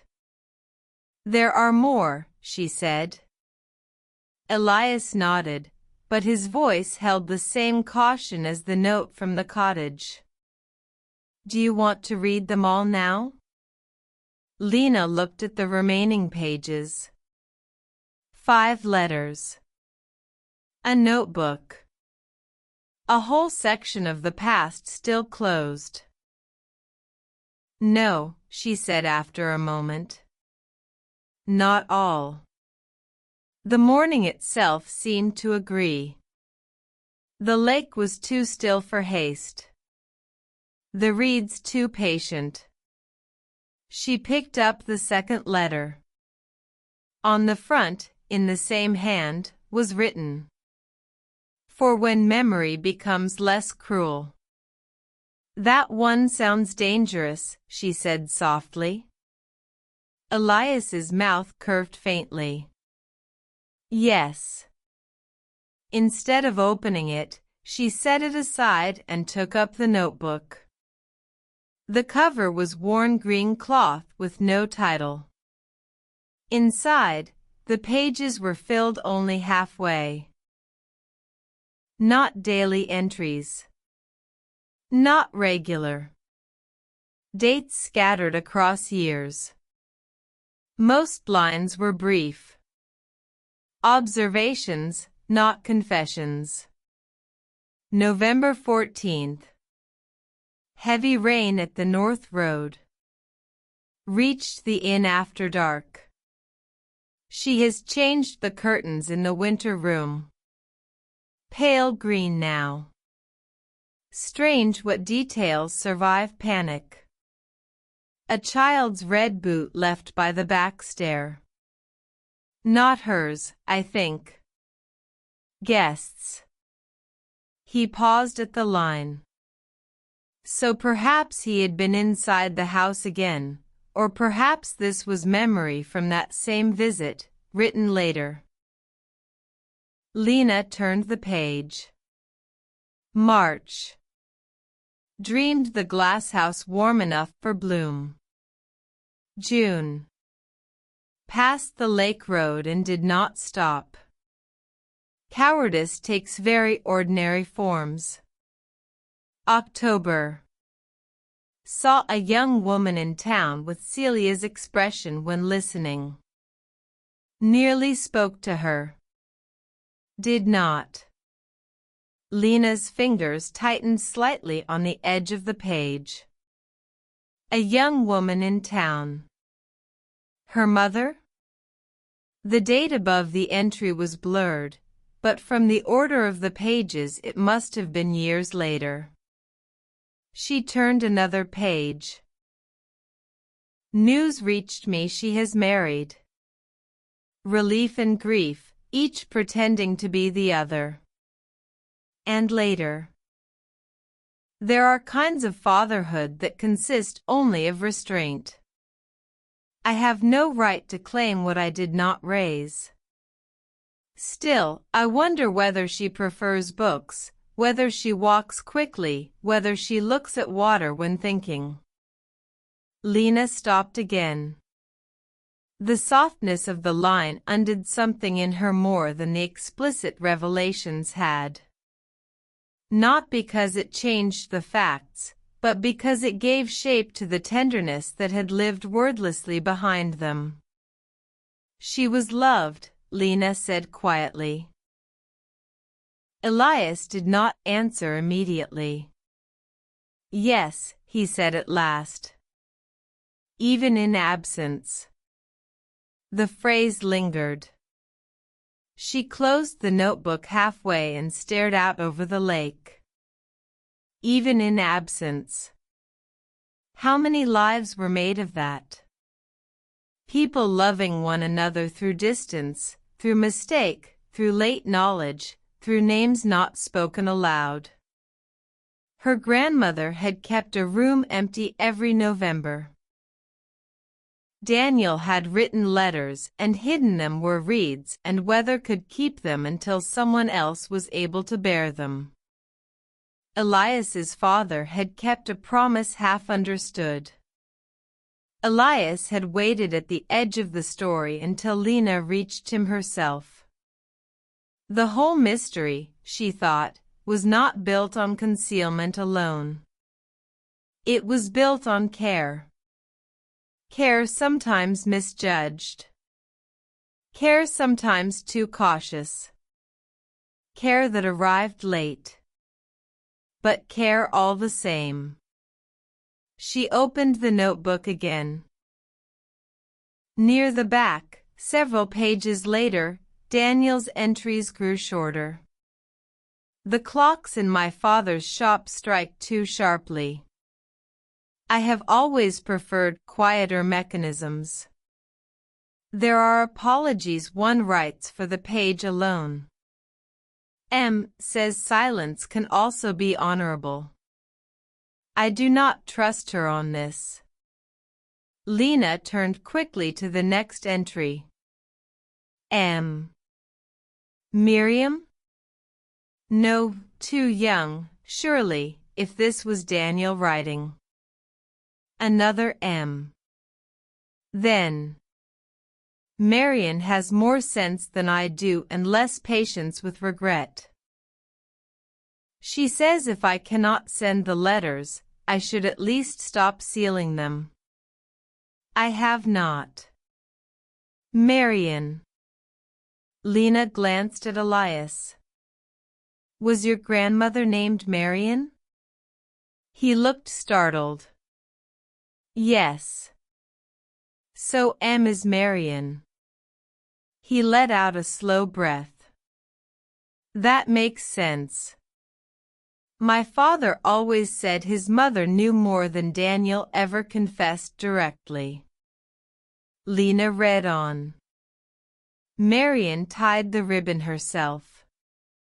Said blue was kinder than black. A small ache moved through her at that line. Another keeper. Another person standing near the sorrow without trying to own it. By the time the sun had risen clear of the mist, they had read only the first letter and half the notebook.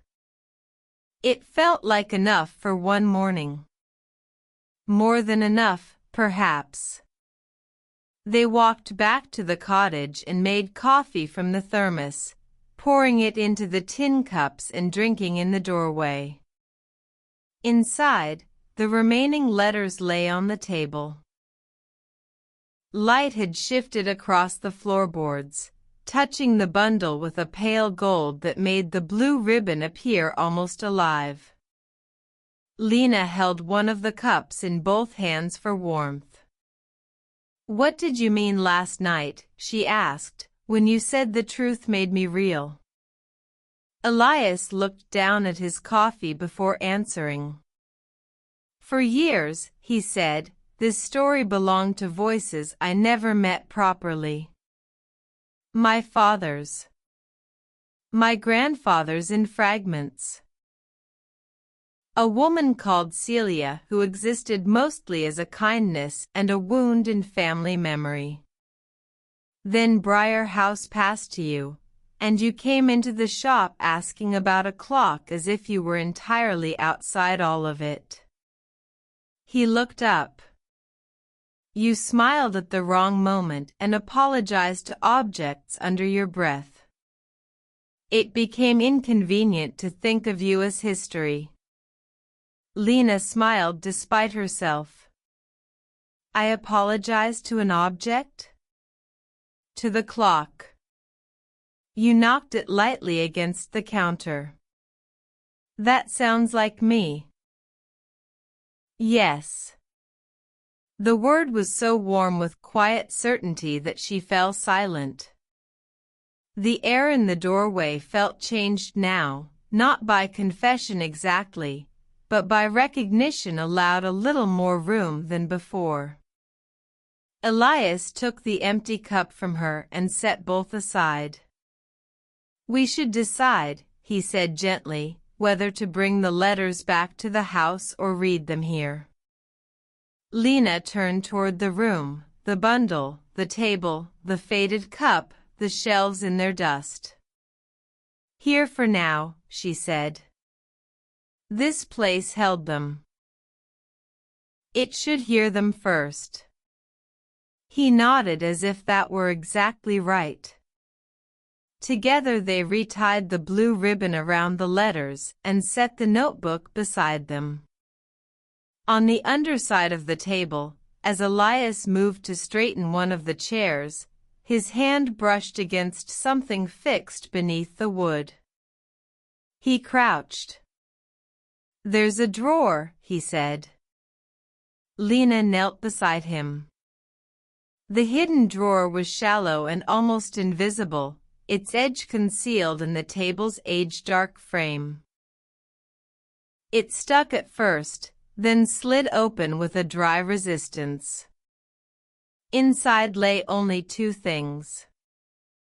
A silver watch, stopped at 5:12. And one final sealed envelope, separate from the others, addressed in Daniel's hand to the daughter, if she wishes to know me. Chapter 8, The Hour That Stayed. For a long time neither of them touched the sealed envelope. It lay in the hidden drawer like something that had waited not merely to be found but to be deserved. The paper was heavier than the others, faintly yellowed, still closed with a small dark seal that had cracked but not broken. The handwriting on the front was unmistakably Daniel's. The daughter, if she wishes to know me. Not the child. Not her name. Not any name. A title made of relation and uncertainty. Lena looked at it with a stillness so complete it felt like listening from the inside. She thought of her mother as a girl, though she had very few images of that time. Her mother in school shoes on wet pavements. Her mother at 16 reading by a window. Her mother becoming, without knowing it, the center of a silence two other people had built their lives around. Then she thought of the photograph from the music box. He never knew about the child. But later he had known. Later he had written this. She may never have read it, Lena said softly. Elias remained crouched beside the drawer, his hand resting on the table's edge. No. My mother, I mean. I know. Lena reached in and lifted the silver watch first, almost as if the smaller object were easier to meet. It was simple and beautiful in the way old useful things are beautiful, a round case worn thin at the rim, a white enamel dial, black hands, a faint scratch across the glass. The chain had tarnished into soft gray. When she turned it over, an engraving caught the light. DV. November. Just that. Not a date. Not a dedication. Only initials and the month that seemed to contain the whole story like a chamber. It's stopped, she said. Elias took the watch gently from her and opened the back. Inside, tucked beneath the inner cover, was a sliver of folded paper no larger than a fingernail.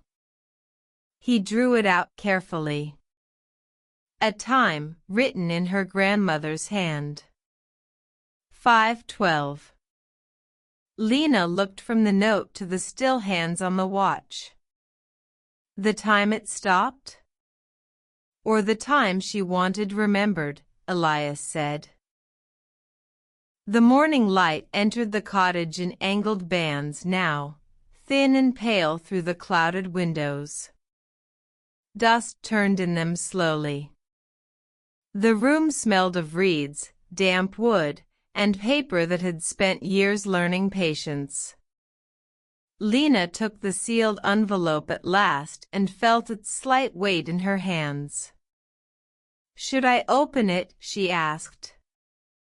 The question was not practical. She was not asking permission.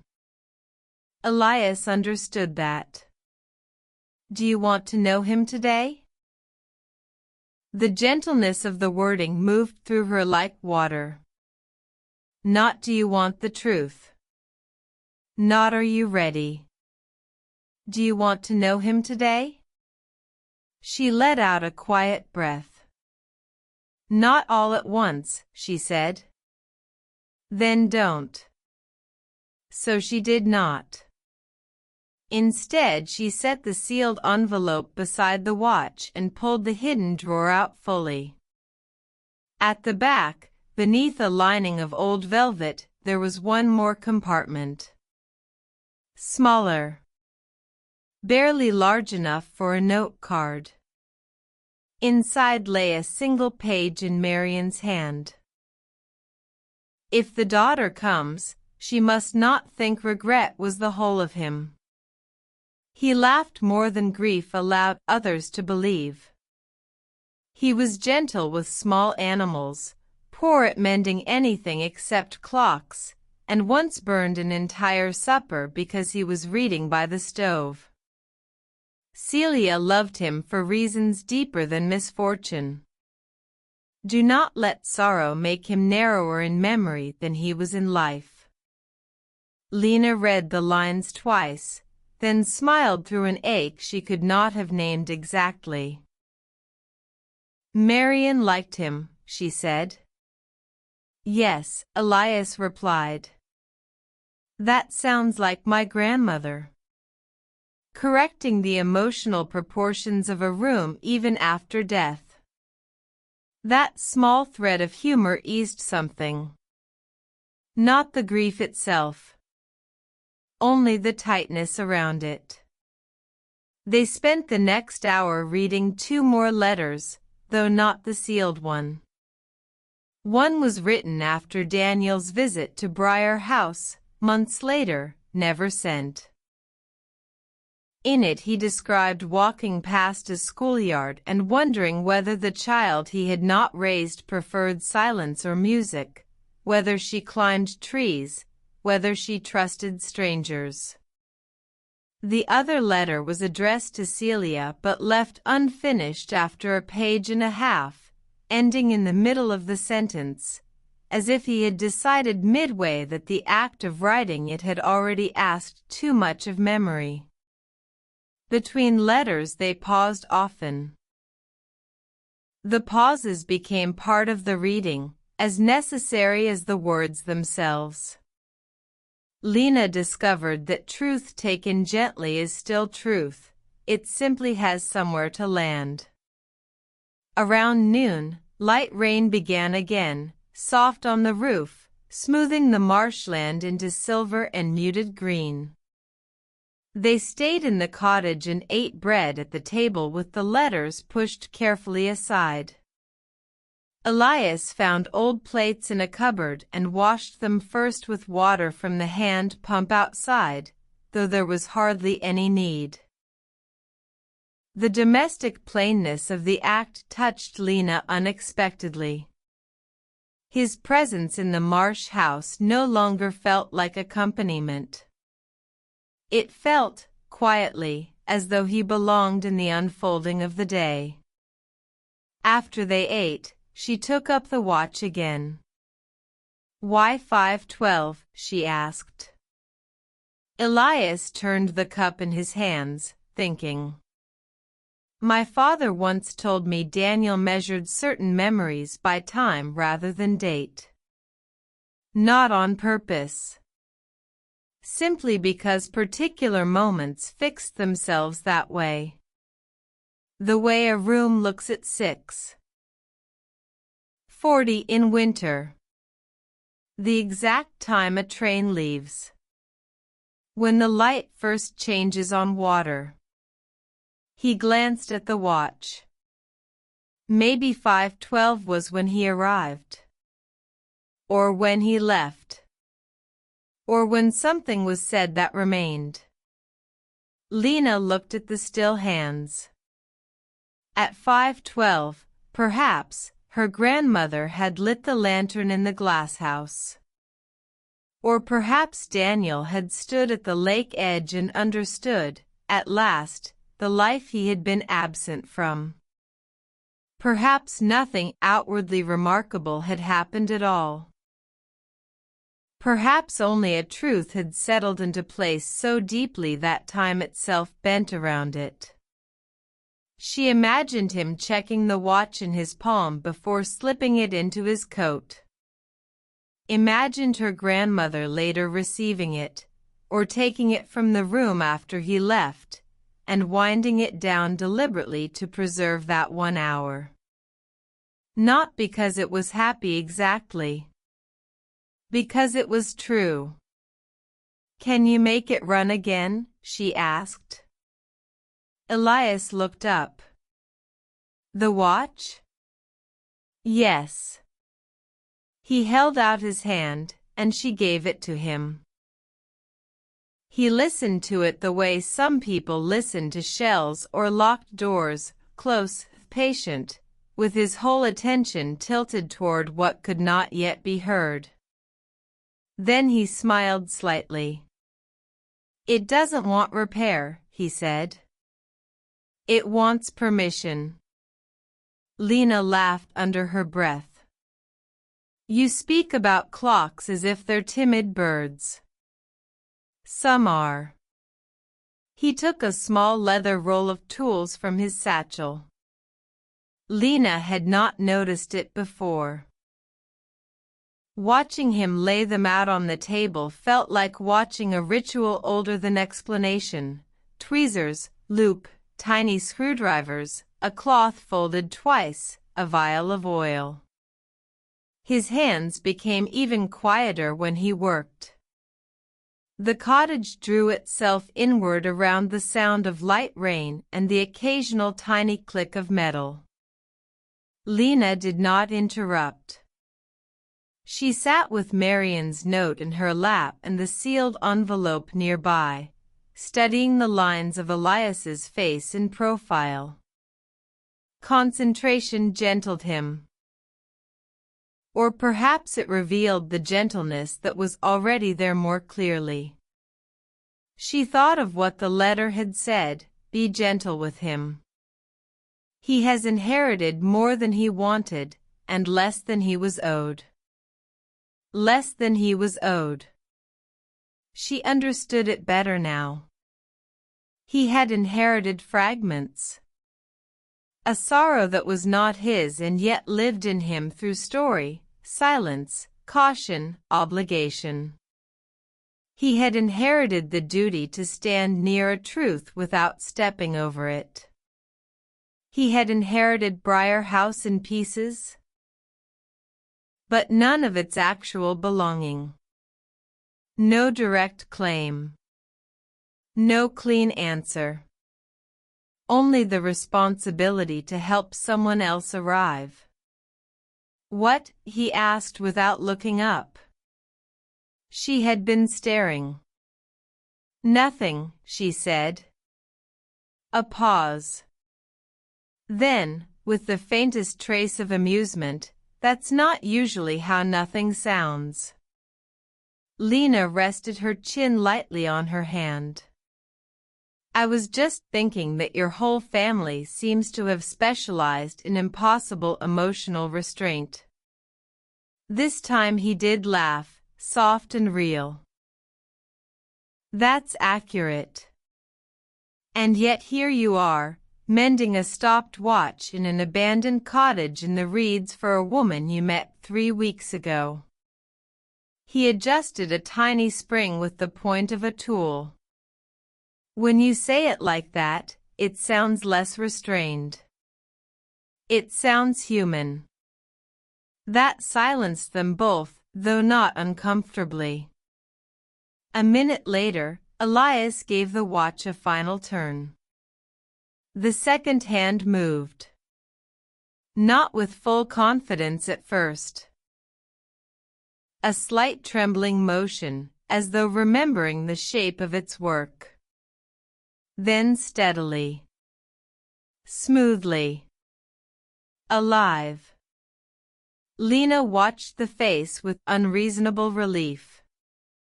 "It's keeping time again," she whispered. "Yes." He placed it carefully in her palm. The warmth from his fingers lingered briefly on the silver case. The watch ticked there, alive against her skin, and something about that small recovered motion felt larger than repair. Not resurrection. Not correction. Simply continuity allowed again. As afternoon softened toward evening, they gathered the letters and the notebook into the satchel, but Lena left the sealed envelope out. She did not want to carry it back unread by accident, as if it were only one more piece of paper. Nor did she want to open it in haste. "Take it home," Elias said quietly. Let it wait where the house can hear it. So she slipped the envelope inside the inner pocket of her coat. When they finally stepped outside, the rain had passed. The reeds shone pale gold at their tips. Water clung to every blade of grass. Over the marsh, the sky was beginning its slow turn toward evening pearl. Lena locked the marsh house and returned the key to her satchel. On the path back, they walked more slowly than before. Not because the ground was worse. Because the day had changed them by degrees too gentle to name. At the old footbridge remains, a few moss-dark planks and stone posts sinking into the channel, Lena paused. The water below moved brown and quiet through reeds, carrying broken reflections of willow branches. The air had gone cooler. "Tell me something about yourself," she said. Elias glanced at her. "Not my family?" "No. You." He thought for a moment. "I prefer mornings to evenings," he said. "Not because they're happier. Because they ask less performance. I don't like crowded rooms. I lived in Edinburgh for 7 years and never became used to the noise. I once thought I would never come back here." "And why did you?" "My father died." The simplicity of the answer made her chest tighten. "I'm sorry." He gave a small nod. "After that, the shop had to be sold or kept. I came to settle things and stayed longer than I meant to." "Because of the story?" "Partly." He looked ahead along the path. "Partly because some places know exactly how to wait." They walked on. When Briar House came into view through the trees, lit already at 2 downstairs windows in the soft dimness of late afternoon, Lena felt an unexpected sensation, not dread, not solemnity. Homecoming, perhaps. Not to safety exactly, but to the place where understanding now lived. On the front steps she turned to him. "Stay for dinner again?" He searched her face only briefly before answering. "Yes." Inside, the hall smelled faintly of wood smoke, though no fire had been lit. The watch ticked in Lena's pocket. The sealed envelope rested close against her coat like a second pulse. And when, at precisely 5:12, the repaired watch gave a tiny, almost shy mechanical catch in her hand as if noticing the hour it had once lost, she looked up to find Elias already watching her. Neither spoke. They did not need to. Somewhere in the house, evening had reached the same time that had once stayed behind. Chapter 9: What the House Was Keeping. That night Briar House seemed gentler than before. Not emptier. Not less haunted by what it held. But gentler, as though the house itself had been waiting not merely to reveal the past, but to be relieved of carrying it alone. Lamps glowed in the downstairs windows. The hall clock resumed its steady courtesy. The music box, closed now on the library table, seemed less like a secret than a memory given form. Lena and Elias ate in the library this time with a tray balanced on the low table before the fire, which she had finally lit. The flames were modest and soft, their light moving over the book spines and the brass frame of the photograph from the glasshouse. Outside, the lake had disappeared into darkness, but now and then wind moved through the ash trees and touched the panes with leaves. They spoke very little while eating. Some silences are made of uncertainty. Some are made of fatigue. This one was made of nearness, and of the understanding that the day had laid many things open which did not need immediate explanation. When the tray was cleared and the tea poured, Lena took the sealed envelope from the pocket of her coat and placed it on the table between them. "This is the one," she said. Elias looked at it, then at her. "Yes. It was written for my mother. Or for the daughter, if she ever wished to know him. My mother never asked." "You don't know that." Lena sat back slightly. He was right, of course. She did not know. Her mother had spoken so little of her own early life that silence had begun to seem like the natural shape of it. But silence, Lena had learned now, could be inherited for the wrong reasons. She might have asked and never found the path, Lena said. She might. The fire shifted softly. A log settled inward. Light moved over the cream paper of the envelope and the old, deliberate hand that had addressed it. "Should I read it for myself?" Lena asked quietly, "or for her?" Elias considered that. "Perhaps both," he said. "If you can." Lena touched the cracked seal with her thumb. The envelope opened without resistance. Inside were 3 pages folded together, and one small photograph. She set the photograph aside first, face down for later, and opened the letter. This one began with a salutation. "To the daughter whose life I have no right to enter." Already the tone was different. More careful. More aware of distance. Less like a man riding toward memory, more like a man standing at the edge of another person's life and refusing to force the door.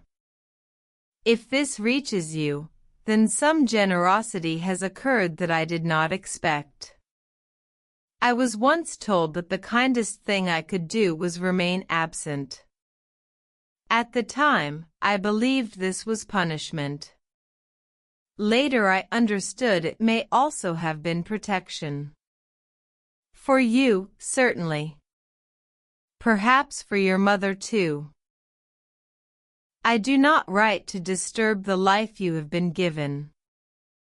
I write because there is a difference between being unwanted and being unknown, and I could not bear to leave the second error uncorrected if there was any chance of it reaching you without harm.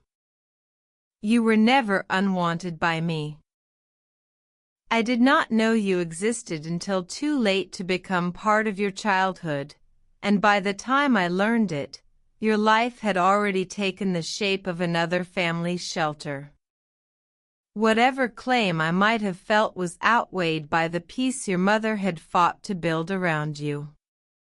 I accepted that badly at first, then better, then not at all, and then, finally, with something like humility. What I wish you to know is small and not small. Your mother was loved before she was hurt. She was loved after. She was not mistaken in giving her heart, only unlucky in the hands that placed silence between us. If any of my blood lives in you, I hope it gives you only harmless things, a tolerance for rain, patience with mechanisms, a tendency to look closely at small details. The rest you may refuse. I do not ask to be forgiven for an absence I failed to prevent. I ask only that you understand it was not chosen with a whole heart. There is a kind of parenthood that consists of standing far enough away not to undo what cannot be remade. I have tried, from a distance, to do you no further damage. It is not a grand form of love. It is merely the one permitted me. If you have grown happy, I am glad. If you have grown guarded, I understand. If you are reading this long after I am gone, then the burden of disappointing you has at last been removed from me, and I can say one selfish thing. I would have liked to know the sound of your voice. Lena stopped. The fire blurred. Or perhaps her eyes had. She read the final page more slowly. There is a photograph enclosed, not because it matters what I looked like, but because I have always believed the unknown becomes too large if never given a face. On one November evening, your mother Cecilia, though I suspect you call her something else in memory by now, said to me, the child should not have to carry our sadness as inheritance. If she has succeeded in that, then she has done better by you than either of us did by each other. Be ordinary when you can. It is a greater privilege than people think. D.V. Lena lowered the pages into her lap. The room held stillness so gently that it did not feel empty. The fire, the lamps, the soft dark at the windows, the old house listening from its beams and stairwells, everything seemed arranged not to intrude upon the letter's arrival. Across from her, Elias had not moved. She should have had this, Lena whispered. Yes. My mother. Yes. Lena looked at the folded pages again. There was no defense in them. No attempt to center his own suffering. Only the grave courtesy of a man correcting one absence with what little honesty remained available to him. It would have changed something, she said. Maybe. Elias's voice was soft. Or maybe it would only have changed the shape of a silence. But even that matters. She thought of her mother's restraint, her dislike of Briar House, her reluctance to speak of old things. Perhaps it had all been temperament. Or perhaps some part of her had always felt the contour of a missing explanation without naming it. Lena turned over the enclosed photograph. It showed Daniel older than in the music box miniature, perhaps in his 50s. He sat on a bench by water, this lake, almost certainly, though the image framed only reeds and pale sky. He wore no hat. His expression was not solemn, exactly. It held that same grave sweetness she had already begun to recognize in his words. One hand rested on his knee, and in the other he held the silver watch. On the back was written, "So she will know I was once here in daylight too." Lena let out a breath that was almost a laugh and almost a sob. "In daylight too," she repeated. Elias closed his eyes briefly, as if the line had reached him through years. "Yes," he said. "That sounds like him." She placed the photograph beside the letter. For a while they did not speak. The house made its familiar small evening sounds. A floorboard settling in the corridor. Wind at the chimney. The gentle reassertion of clocks. Lena became aware of her own breathing, and of Elias's, and of how naturally the room now held them together inside the same quiet. At last she said, "I don't want to give this to my mother carelessly." No. She should know. But not like being handed a wound wrapped in ribbon. He nodded. "You could tell her only what belongs to her first," he said. That she was not abandoned knowingly. That there was a letter. That the truth existed, even if it came late. Lena looked at him. "You speak as if you've practiced this." A faint shadow of irony crossed his expression. "My family has had half a century." That made her smile, though softly. She gathered the pages and slid them carefully back into the envelope with the photograph. Then she stood and crossed to the writing desk by the window. "What are you doing?" Elias asked. "Making order," she said. At the desk she began arranging the discovered pieces into small, separate groups. The guest book note, the winter room letter, the glasshouse card, Marian's page, the notebook, Daniel's unsent letters, the sealed letter now opened, the photograph from the music box, the repaired watch. She did it instinctively, as one might lay out the contents of a life before deciding how to carry them. The act soothed her. Behind her, she heard Elias rise and come closer, though not close enough to crowd.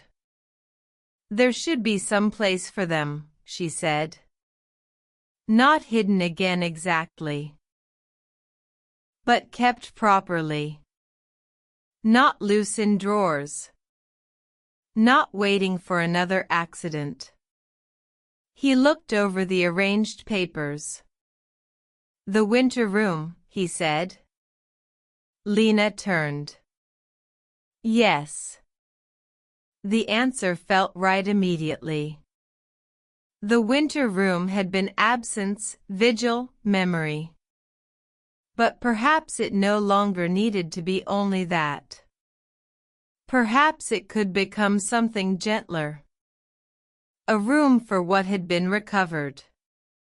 "A box," she said. "Or a case. In the wardrobe, maybe. Or the desk." "No." She looked toward the door, already imagining it. "On the desk. In plain sight, but only there." He nodded once. The fire had burned lower by the time they finished sorting. Lena found a cedar box upstairs in a linen cupboard, one her grandmother had once used for letters tied with ribbon. Together they lined it with clean tissue and placed the papers inside in the order they had been found, not the order they had been written.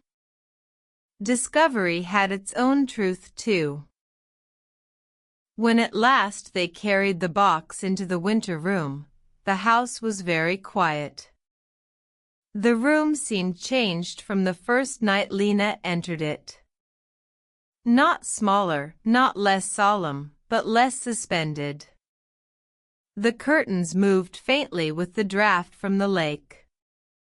The little desk by the window waited beneath the lamp. On the sill, moonlight had begun to gather in a pale strip. Lena set the box down. Beside it she placed the lantern from the glasshouse. Elias stood near the door, his gaze resting not on the objects but on the room itself, as if measuring what it had once meant against what it now might become. "This is the first time I've been in here," he said quietly. Lena turned in surprise. Ever? He shook his head. My father came once when I was a boy. He stood at the threshold and closed the door again. That was all. She looked at him, then back at the room. So this was forbidden too. Not forbidden. Just. He searched for the word. Held back. The phrase touched her. She stepped to the window and looked out. The glass house was a faint dark shape in the garden. Beyond it, the lake barely reflected the stars. Do you think they were happy at all? She asked. Elias came to stand beside her, not touching, both of them facing the dark. Yes, he said after a moment. I think they were. Not enough. Not for long enough. But truly. Lena rested one hand on the sill. That almost makes it sadder. Yes. They remained there in silence, their reflections dim in the glass. After a while she said, without turning, I don't want the story to end in the wrong place. His answer came gently. Then don't leave it in the past. The words entered her quietly and stayed. She turned to him then. In the low light his face was calm, open in the careful way she had come to recognize, not unguarded exactly, but no longer keeping itself entirely beyond reach. The room, the house, the recovered letters, the lake breathing beyond the dark garden, all of it seemed to narrow the distance between one life and the next. Elias, she said. He waited.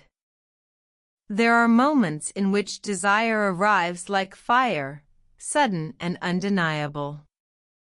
This was not one of them. This was slower. Warmer. More truthful to what had formed between them. A feeling like the lamp already lit in a room one has not yet entered. A tenderness with curiosity still inside it.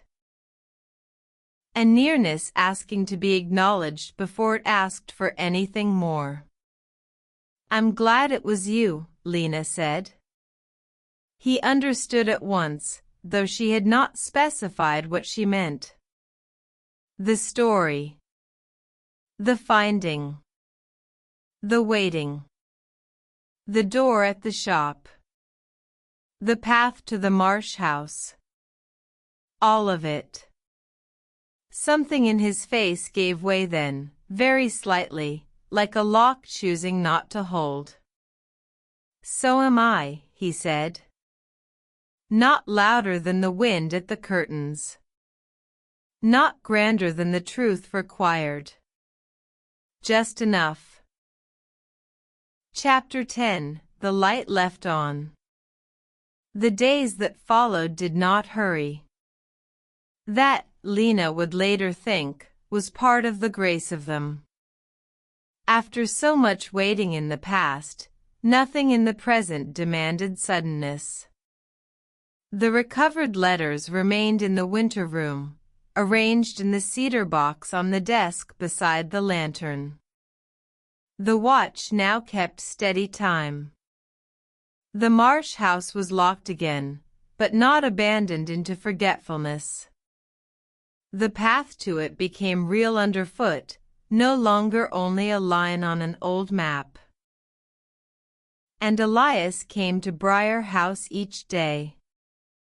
Sometimes in the morning with bread and the easy excuse of checking the hall clock.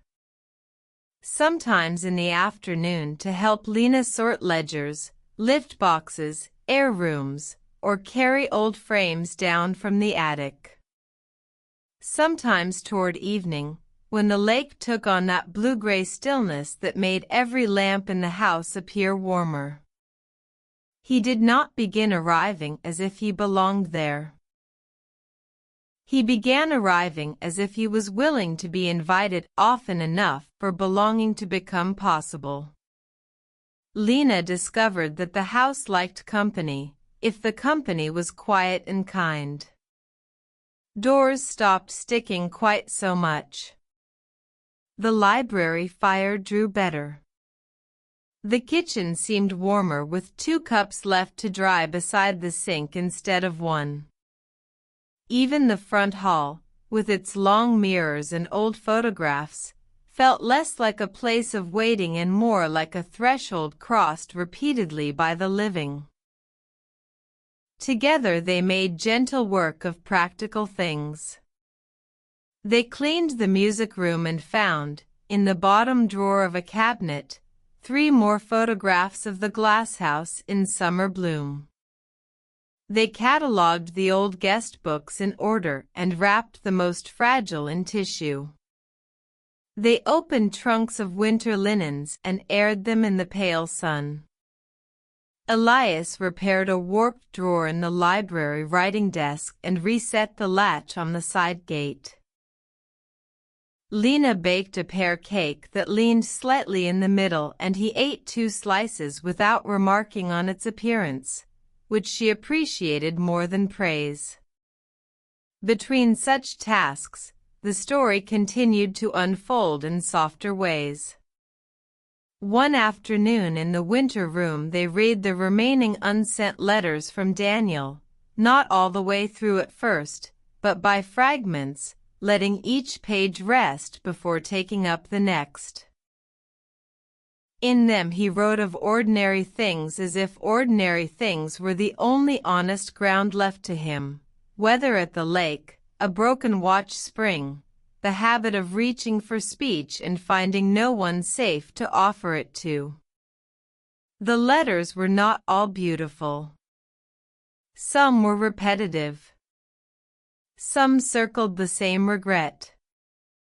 But even that gave them truth.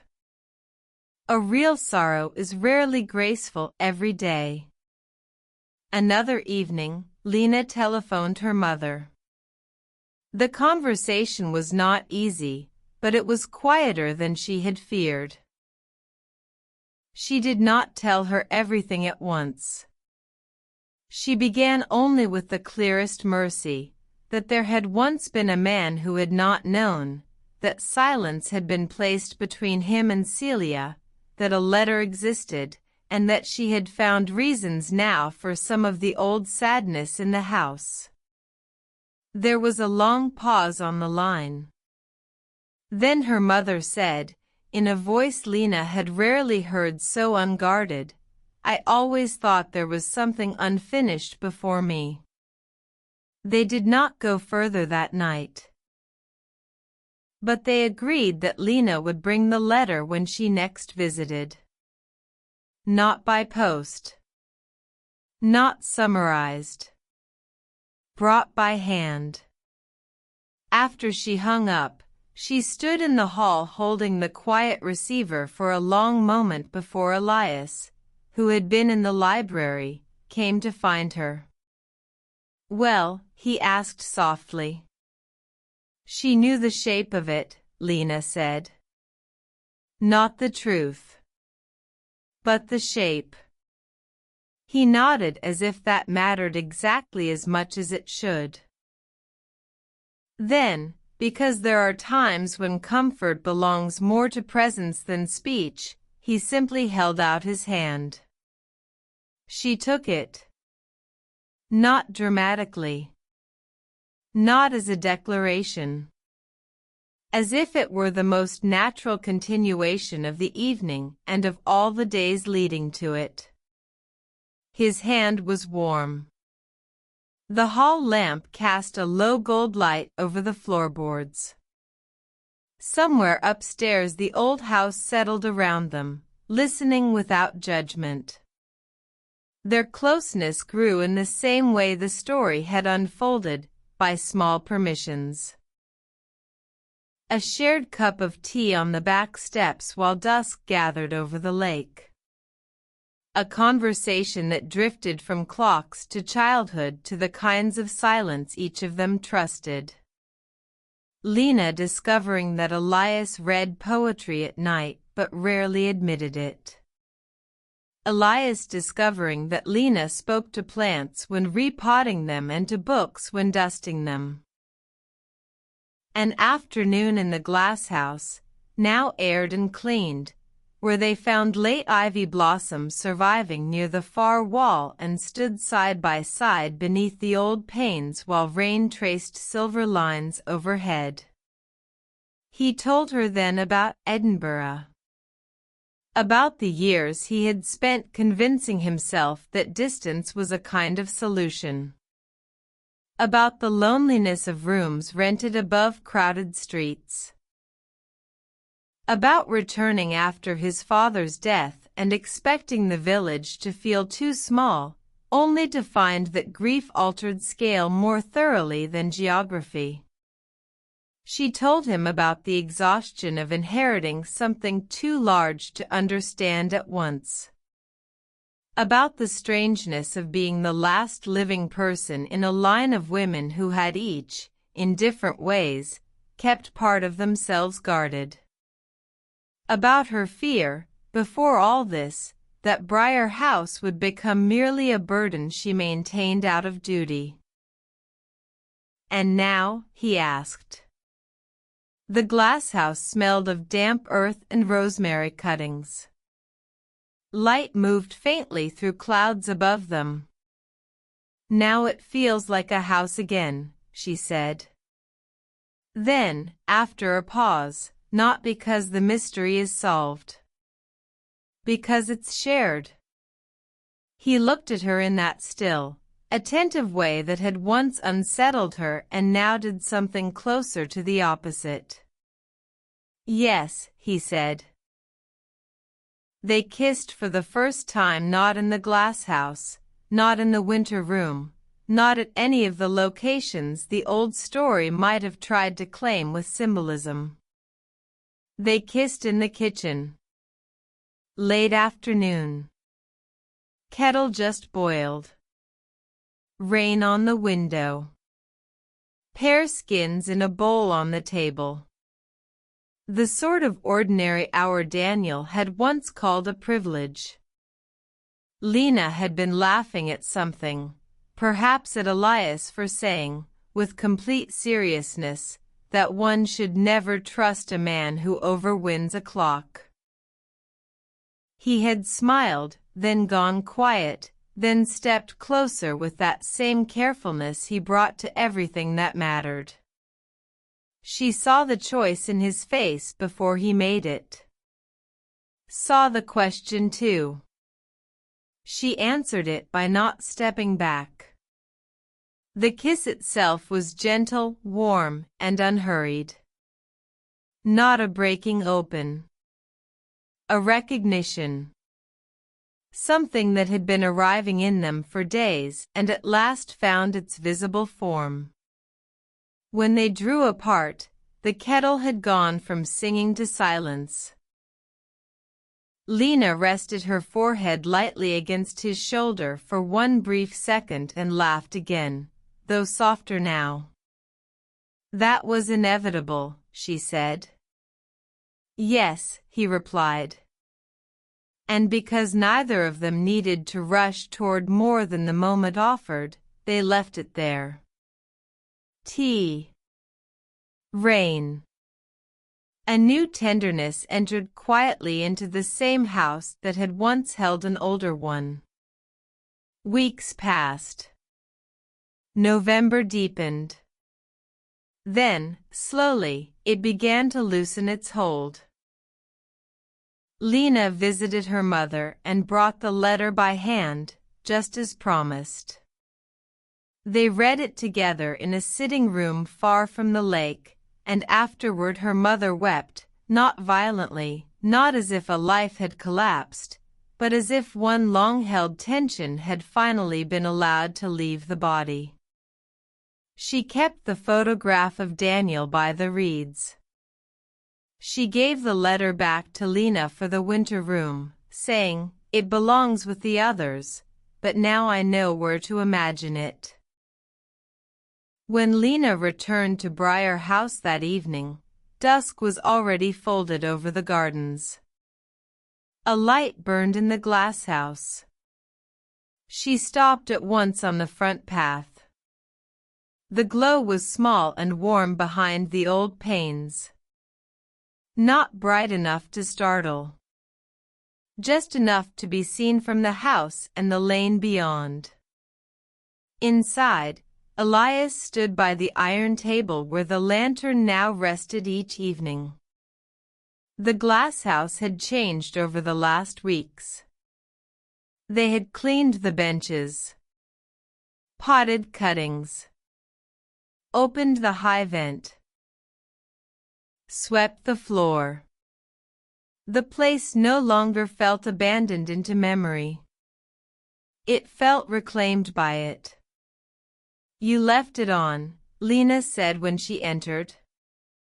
He looked at the lantern, then back at her. "Yes." The air in the glass house held the scent of damp soil, rosemary, and cold night pressing gently at the panes. Beyond them, the lake was only a strip of darkness. Lena stepped closer. "For what?" she asked. He considered her with a tenderness that had grown steadier each day, no longer uncertain of its welcome. "For whoever still needs to know they're not arriving too late," he said. The answer moved through her so quietly she had no immediate reply. Instead, she reached for his hand. They stood together in the lantern light, the restored room around them, the old house visible beyond the garden as a softer glow among trees. The path between house and glass house was no longer a line of secrecy. It was simply a path, used and known and kind underfoot. In time, Briar House reopened. Not as an inn exactly, not in the old way. Lena chose something smaller, quieter. A handful of guest rooms. Seasonal stays. Riders and walkers and people who wanted long mornings by the lake. The winter room she never rented in November, and no one questioned it. The glass house became a place for tea in bad weather and moonflowers in summer. The library kept its fire. The front desk held fresh guest books, but the old ledgers remained wrapped and safe. Some evenings Elias worked late in the clock shop and came after dusk, his coat smelling of cold air and brass filings. Some mornings Lena walked into the village carrying flowers cut from the garden or bread still warm from the oven. The square became familiar to them both in a new way, not as the place where the story had once nearly failed, but as the ordinary center of the life growing after it. And ordinary, Lena learned, was not the opposite of mystery. It was what mystery hoped for when it had finally told the truth. In late spring, they went again to Moon Point. The reeds were greener then. Dragonflies skimmed low over the lake. The stone bench was warm from the afternoon sun. Lena brought the first letter and Marian's note. Elias brought the repaired silver watch. They did not bury anything. They did not perform farewell. They simply sat together where the path had once opened for her and let the place join the rest of memory. At 5:12, the watch ticked lightly in Elias's hand. Lena smiled. "What are you thinking?" he asked. She looked out over the water.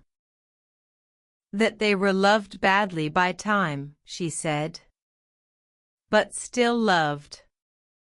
He nodded. After a moment she added, and that maybe we don't have to inherit only the sadness.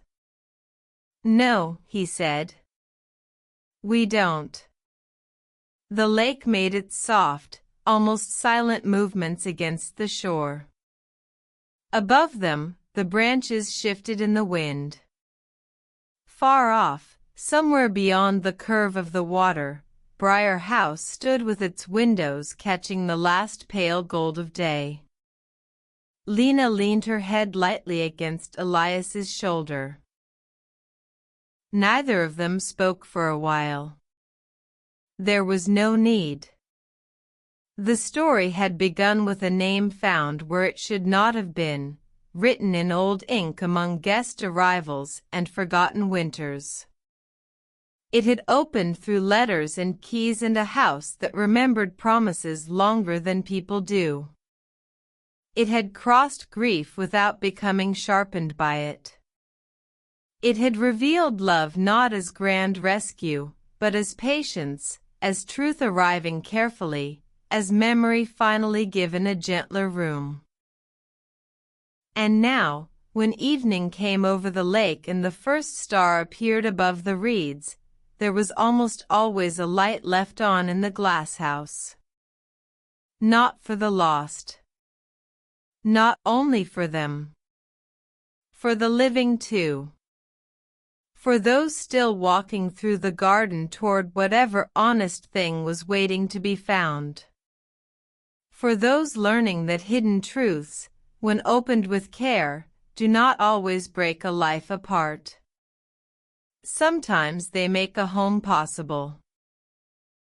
And in the soft dark, with the watch keeping time again and the house no longer carrying its old silence alone, that was enough. More than enough. It was peace. The end.